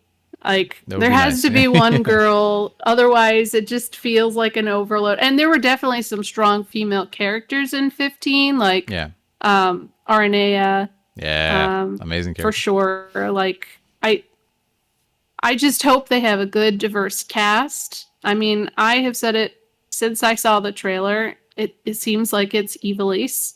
Yep. And because of how much Yoshi P loves Ivalice and Yasumi Matsuno, I could see it not necessarily being Ivalice, but being an homage to it. I agree. Because his favorite story, and I don't know if you've played this, but Yoshi P has said in several interviews that he's super inspired by Tactics Ogre, Let Us Cling Together. It's a fantastic which game. Is another Matsuno game, essentially. Yeah, that's the game that Sakaguchi scouted Matsuno from. He played that game and was just like, yeah, you're working for Square Enix now, and you're gonna make a game just like that called Final Fantasy Tactics.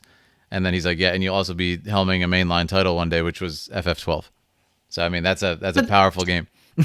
Yeah. Ogre. So they have not confirmed it to be Ivalice yet. Yeah, not yet. They said some world name, but it could be like the continent's name. Like it could yes, be it could mean and anything. it is Valisthea. Yep.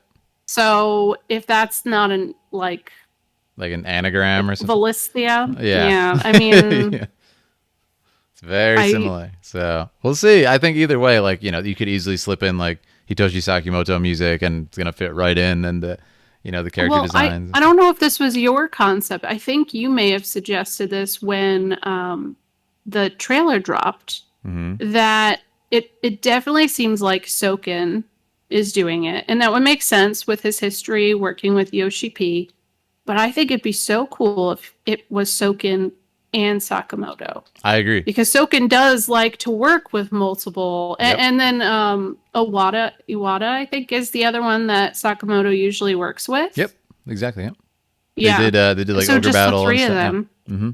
Yeah, it would be incredible, and they would have a very good synergy. I feel Sakimoto and Masayoshi Soken, like the two styles would go very well together, and kind of in the way like the FF10 soundtrack worked really well with Hamazu, Nakano, and Nobu doing it together. It was really cool. You had like each person did.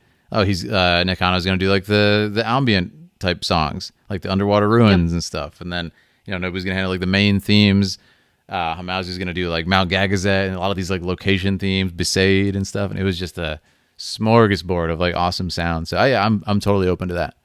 That's not been confirmed either, but I mean it's Soken's music. It just is in the trailer. Like, that trailer for sure, so but there were like definitely parts of it that sounded like it could be also someone else working with him. And I mean Matsuno hasn't admit working on it. I think I've seen him asked if he's working on it, and he's denied it. But I always have to reference back to this.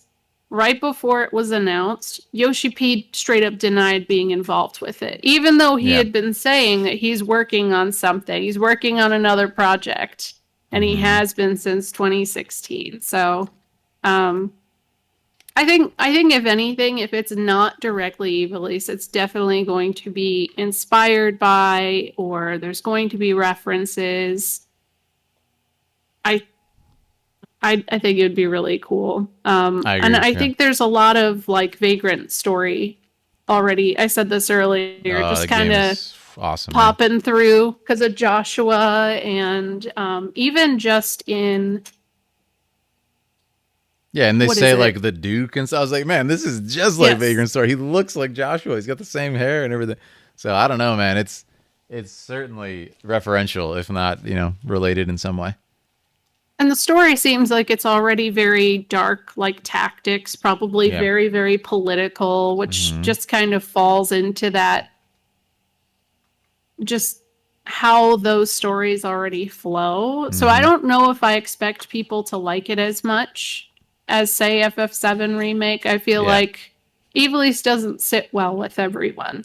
Yeah, it's a very cerebral, very like Shakespearean political, geopolitical world. Like it's not like a couple of young kids go and save the world, which is cool because it's different. But a lot of people who like come into the franchise with 7 Remake might not sit so well. But hey, 14 is doing incredibly well right now. It's exploding, and a lot of people are liking the story. It's crazy. And that's a very similar story to like Ivalice stuff. It's very political, and the dialogue is more in that style. Like and you a said, lot iambic of the team pentameter. that's working on 16 are people that came over from Heaven's Word, which, I mean, I know you have your little past with 14, but Heaven's Word for me was a great story. I didn't like Stormblood as much, and then Shadowbringers has been fantastic from what I hear. Right? I'm really excited to see where they go with it.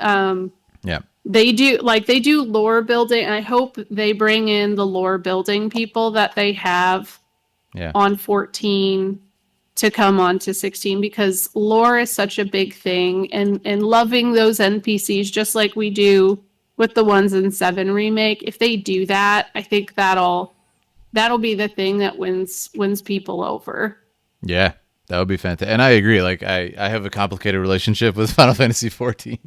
Yeah, I know. You guys aren't surprised by that. But I mean, I know I'll like the later stuff. It's just like getting there and dedicating a million hours to get there. But I have full confidence that team is very competent in storytelling. Me too. From the little I've seen. And again, the cinematic trailers, I sing the praises of day and night for 14. Like the visual work stuff is insane, and the characters are cool and everything. So I mean, they can tell a story, no doubt there. And obviously people like it. But the villains in SB were fantastic. Yeah, that's what a lot of people say. The Shadowbringer villains are really good. I've seen there's a guy that's kind of like Arden-esque, right? I've heard he's quite cool, and there's some fun stuff there. But yeah, I think it's going to be great. I have moments with that villain where I don't really know how I feel, but now I'm kind of on a path where I'm like, where's he going? Okay, very cool. Yeah.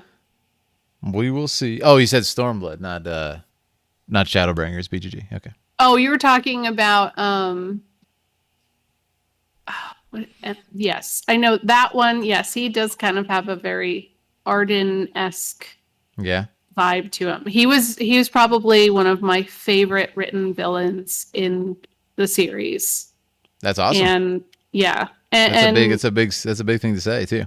Yeah, and I already see him on lists where people say, you know, what's your favorite villain? And I saw him pop in there, and I was like, oh my goodness, he's in the top 5. That's cool. So that speaks volumes. Like, yeah, up there with Kefka, Sephiroth, like. There's some big names there, yeah, for sure. But yeah, because he's there's another villain, like the dummy thick guy. Yeah, that's the one I'm. Oh, that's the guy you're talking about. Yeah. Yeah, that I'm not really. I don't know how I feel about that one. The other one, I. Yeah. Awesome. Well, I'm excited. Yeah, I plan on checking it out a little bit more. Again, it's just, do I sacrifice a million hours to get to the good stuff? I plan on seeing it in some fashion eventually because it sounds fantastic. I don't really get to play games off stream so much, so it's just hard for me to sink like a million hours on stream, read out loud everything and stuff. So we'll see. We'll see what happens. But so B, is there any other Final Fantasy topics you want to cover? And what we're gonna do now is let's have B answer that, and we're gonna open chat up. If you guys have any questions for us, there were some really good ones earlier about FF7, of course. And yeah, feel free to ask us anything, guys. We'll wrap up, after this segment, and we'll take questions. But I mean, yeah, we could talk about 16 more. We could talk about 7 remake theories. Again, spoiler warning if you guys are coming in from Crystal's raid. We have been talking about FF7 like endgame stuff a lot, so especially right now, there's so many people. Yeah, there's a lot of people playing. What's his face? Big streamer, Asmon Gold, right? Started playing it, and it like exploded. 200K Everything viewers. With Blizzard kind of made a lot of people move over to 14, and I'm seeing them all fall in love with it, and it's really nice to see. After I dedicated 2 years of my life, that's the only game I played, and now I'm burnt out on it. Yeah, it's the only thing I played from probably 2017 to 2019. Wow. Early 2020. That's what crazy. was my theory on Zach? Oh boy, because we went over this, but I'll you want to give like an abridged version? Yeah, yeah. An abridged version of it is I don't think that he's in the same timeline. I think he's in a visualized live stream. So he doesn't know he's dead yet, but he's slowly going to, as the story unfolds and we see more bits of him, maybe eventually playing as him, he'll be realizing that he is dead and those around him are dead. And maybe potentially he will affect things from the other side. Love that. Yeah, BGG has some cool thoughts on Zach too. We had him on, what was it, a couple weeks ago, BGG. That was a good talk as well. Yeah, I was here for that. Yeah, that was a blast. That was a blast. Yeah, I'm excited about my, you have to let me know if you heard my Sephiroth theory too, BGG. I'm curious about your thoughts. But somebody said, your husband said, what's your favorite fan theory about FF8 and why are you mad that Kitase shot them all down? Do you guys love the Renoa Ultimecia one. Yeah? I think it would just add so much extra meaning to like what happens with the story. I like 8. But I love 8. always have to say there are some things that even as a kid when I was playing the game, that didn't sit well with me. I always thought their conversation on the basketball court where they're all like, "Wait, we all grew up with each other," always kind of felt not thought out enough. Like it could have been really impactful. It was a really cool idea. And then Yeah. Ultimisia herself, if she didn't really have a motive, she just wanted to compress time. And so I always just wished that like that was true. I wanted to see her like if she was Ultimisia, and there's comparison pictures where they're side by side, their facial structures are very similar. Oh, that's And cool. it would make sense. She's trying to compress time because she lost her lover. That's And awesome. that's why she could summon Griever. But no, Kataze said he hated that and he would rather do Squall is dead.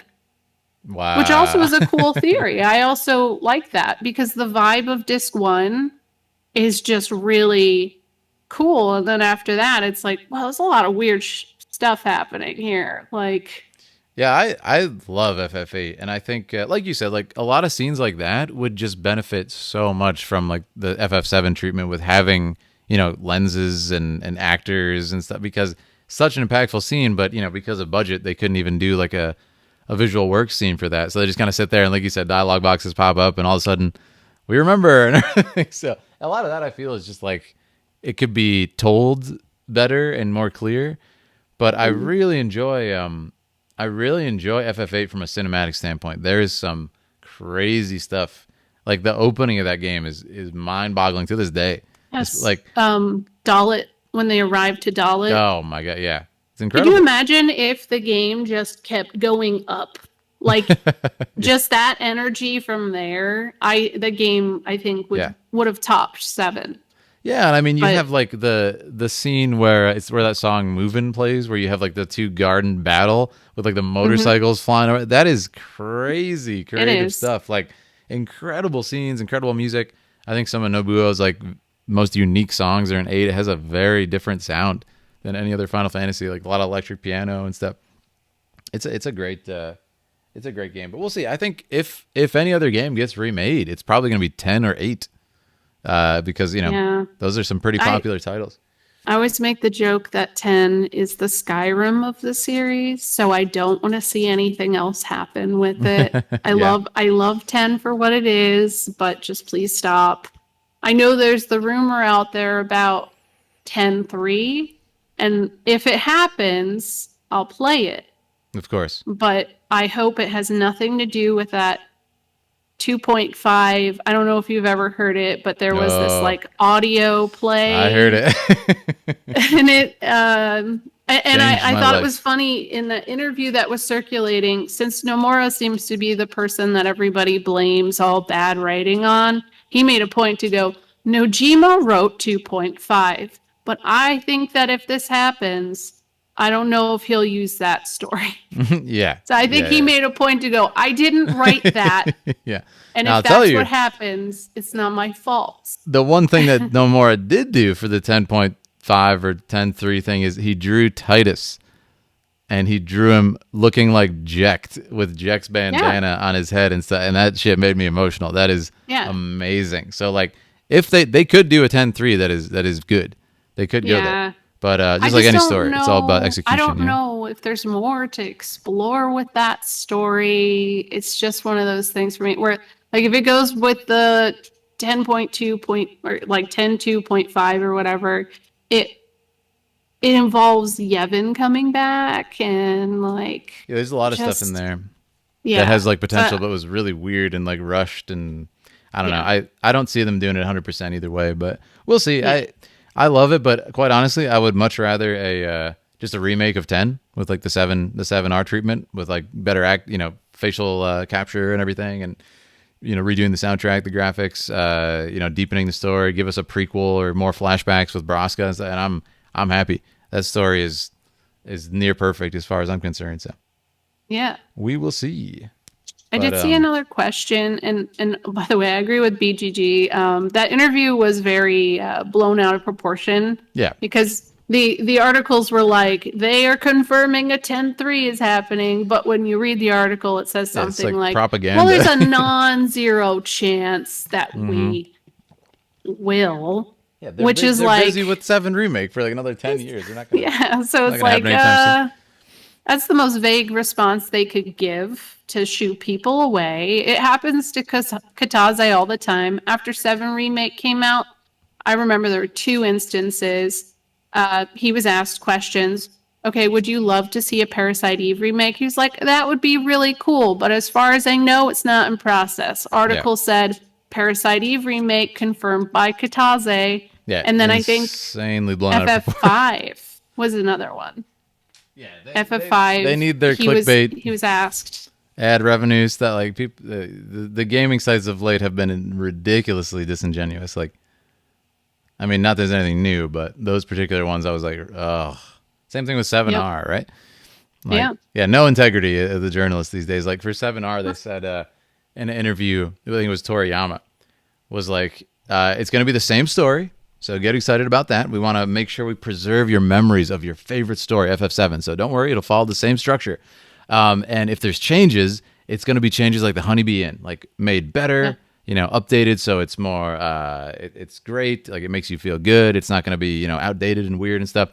It's going to feel great. And those are the sort of changes you can look forward to. And then it's like confirmed, entire story different. It's like literally said the opposite. Like, what are you saying? Yeah, They gotta people keep this just narrative going of like, fans against each other. And it's a shame. you see it big time, especially on Twitter. People just want to fight each other about Yep. what they think is the correct thing, and That's Twitter. they have to be right.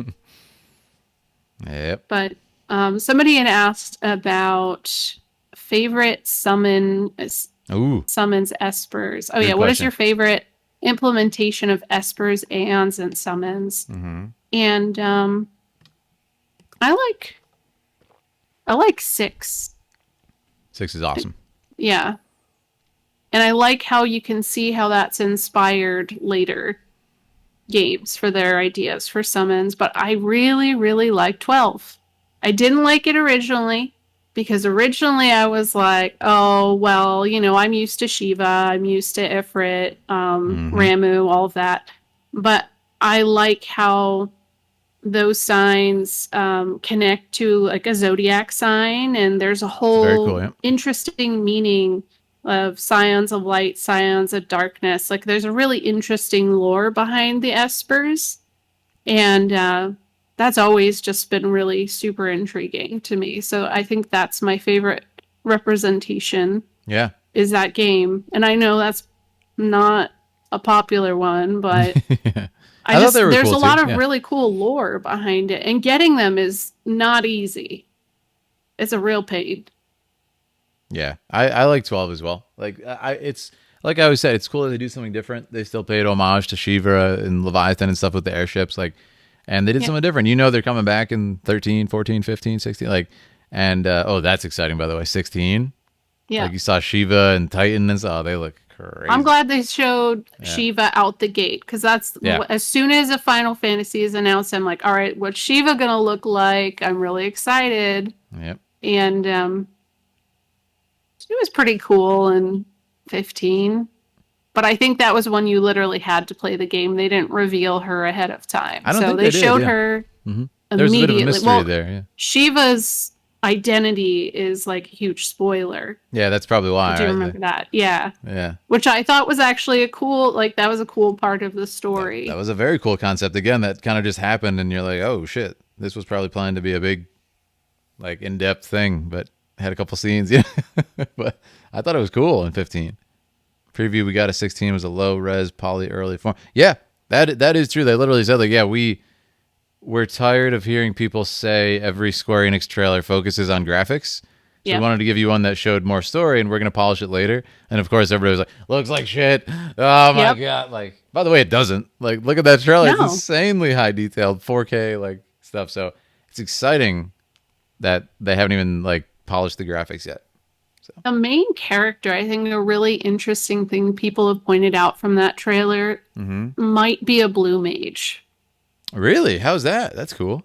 So the people have pointed out that if you pay attention in the battle sequences, that and maybe not a blue mage in like the common sense of it, but it looks like maybe the main character is taking on attributes of summons. Oh wow. Like apparently there's one that looks like a wind one. That's cool. There was another one that looked like lightning, and I think that would be pretty cool. Because it seems like the summons are going to be a really, or what are they called? They have a new word for it in 16's trailer. But icons, I believe. Yes, icons, and icons is used in 14 as well. Very cool. Yeah, so I think that would be, because I love blue mages. It'd be really cool to see a main character with that kind That would of be cool, yeah. attribute. Dude, the blue mage and red mage are underrepresented. Great classes, they're great jobs.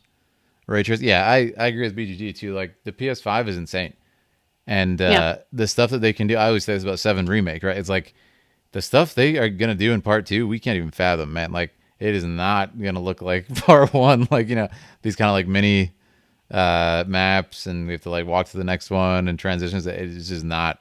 It's not gonna be like that. It is. Unreal 5 is the real monstrosity of the PS5. It's not even the machine itself. Like Unreal 5 is just an entirely different like modality of making games at this point. Like, which we can get into or not, but watch the trailer for Unreal 5 if you're into that sort of thing. It's crazy what they can do, and just wait for 16, and it's gonna be awesome. Big stuff. Ray tracing amongst other things. Blue mages and stuff. Yeah. So, hey, guys, any more questions, let us know. But we're going to wrap up in a couple minutes. B, is there anything else you want to say? I mean, and I had a question here, too, that we kind of skipped over. And I pretty much wanted to ask you, like, what would you say to, as a woman who not only plays video games, creates video games, like, and it's definitely gotten better recently, but for fellow girls who want to get, young women who want to get into content creation, streaming, video games, do you have any advice? Because you have such an awesome, positive community. I've spent a lot of time in your stream. I don't see a lot of trolls. I don't see a lot of stuff like that. Like, how do you cultivate such a? They have your share. How do you cultivate such a great presence? And what advice would you give to like young women who want to get into it? The first thing above all is play games that you care about, and I mean, some games just aren't gonna pick up. If you're in an oversaturated category and you're playing like Overwatch, it's gonna be really hard to grow. But the best way to grow is literally to make friends.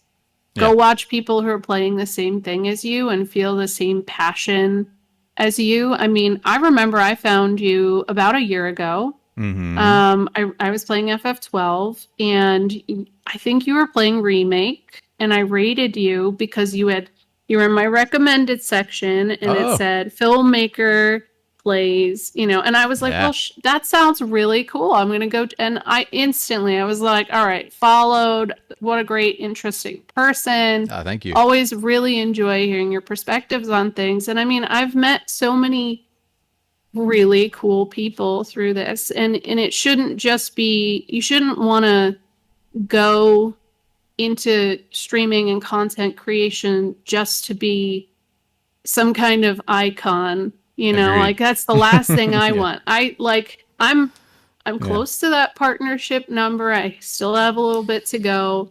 You must be. You got some great viewership, I see. Yeah. But I'm happy. Like once I'm done with that, I'm good. Like I don't need more than that. I don't want to grow beyond that. I just want people I can comfortably talk about the games I'm passionate about. Yeah. And totally. And that's just, I mean, having these kind of conversations, this is something that like I feel I have every time I stream. Yes. Is that, I'll have these conversations with people who, they give me their theories, and then I'll tell them my theories. And it's fun. And it's definitely not something I ever thought I'd have the opportunity to do.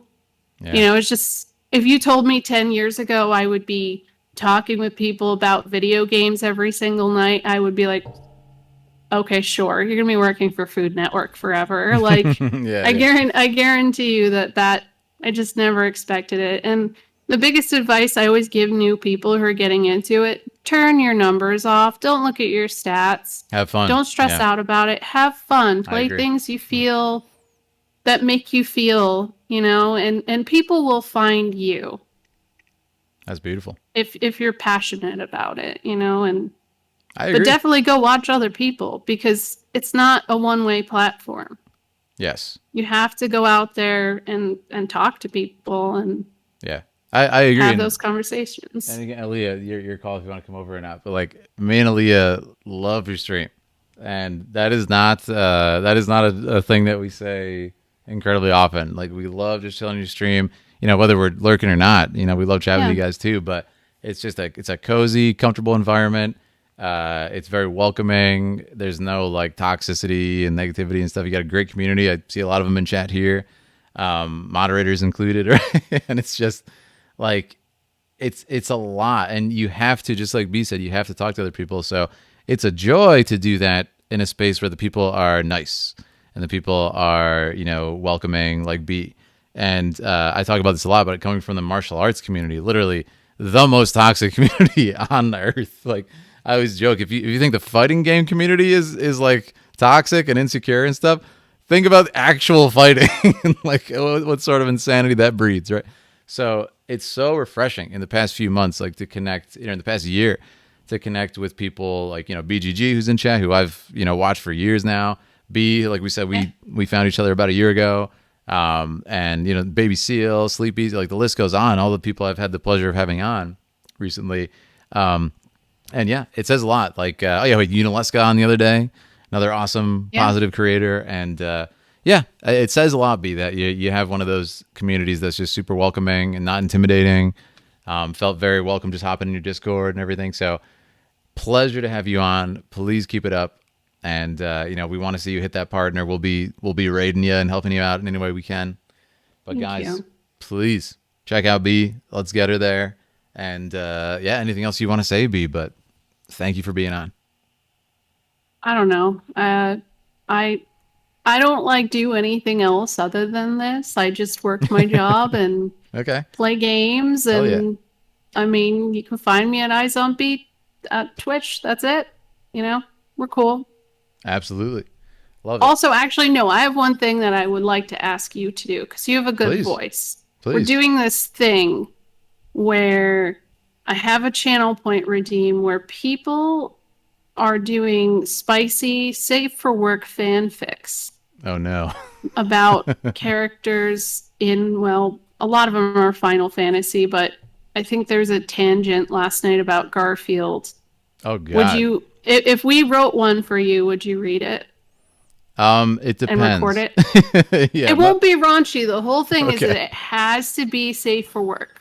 Yeah, if it was safe for work and not just like, actual like smut and stuff, yeah, I'm game to read it. Like we had a situation on stream where like we didn't look at something and it was just like this cringe, really weird thing, and we were like, Gotta do the lunch lady voice. I will do the lunch lady voice, yes. As long as Leah approves it, I'll read it. How about that? Okay. But you can send a sample? Cool. Yeah, I'm game. I'll do it. Do you want me to do it right now? No, because okay, we don't have anything prepared. But last night, people were popping them out. I think there were about 8 of them made last night. Okay, and awesome. Recorded. So it was really impressive. Oh, yeah, I was in chat for part of that. I was wondering what you guys were talking about. All right, awesome. I am game. I will give you guys the lunch lady voice. Very good. But yes, again, thank you so much for being on. As we chill here for a second, I'm trying to find a raid target. And it's one of those nights, man, where there's not a lot of people on. But okay, we have Jahara J is on. She's playing some Final Fantasy. So we will send you guys over there as we end. But guys, just to promote a little bit before we end, if you haven't checked out my channel, absolutely drop by YouTube. If you haven't seen my Shaolin documentary, we're up to 1.5 million views. We've been celebrating that. Check it out. You can see bits in our little insane compilation that I showed on stream. And guys, hop in the Discord as well. It's a blast, and we're always chilling, talking about this, that, martial arts, and whatever else is happening in Final Fantasy. So hop in there. Besides all that, guys, check out B. Thanks for being here. And I have one final announcement. Tomorrow, we have another talk show with Austin Lee Matthews coming on the second time, the voice of Roche from Final Fantasy Nice. VII Remake. Yeah, guys. So make sure to follow if you want to enjoy that. We'll be giving away more games as we did tonight, which was super fun. And Austin Lee Matthews will be on, one of my favorite cast members of Final Fantasy VII Remake. So get those questions ready. Join us tomorrow night. It's going to be at 8 p.m. EST tomorrow night with Austin. So thanks, and I love this. I love the school. Thanks for being here again, everybody. And with that, let's get a raid message going. You guys can just say Philosopher's Raid. If you have the emotes, we'll get some Cowards Die First in there. You can spam them, spam whatever emotes you want. And we are going to raid Jahara J. Really cool streamer. Also playing Final Fantasy, so what better way to send you guys over. But thank you so much again for being here, B. Yeah, no problem. Thank you for having me. Absolutely. Really appreciate you. And you guys enjoy Jahara. Hop in the Discord if you have any questions for me. Have a fantastic evening, my friends.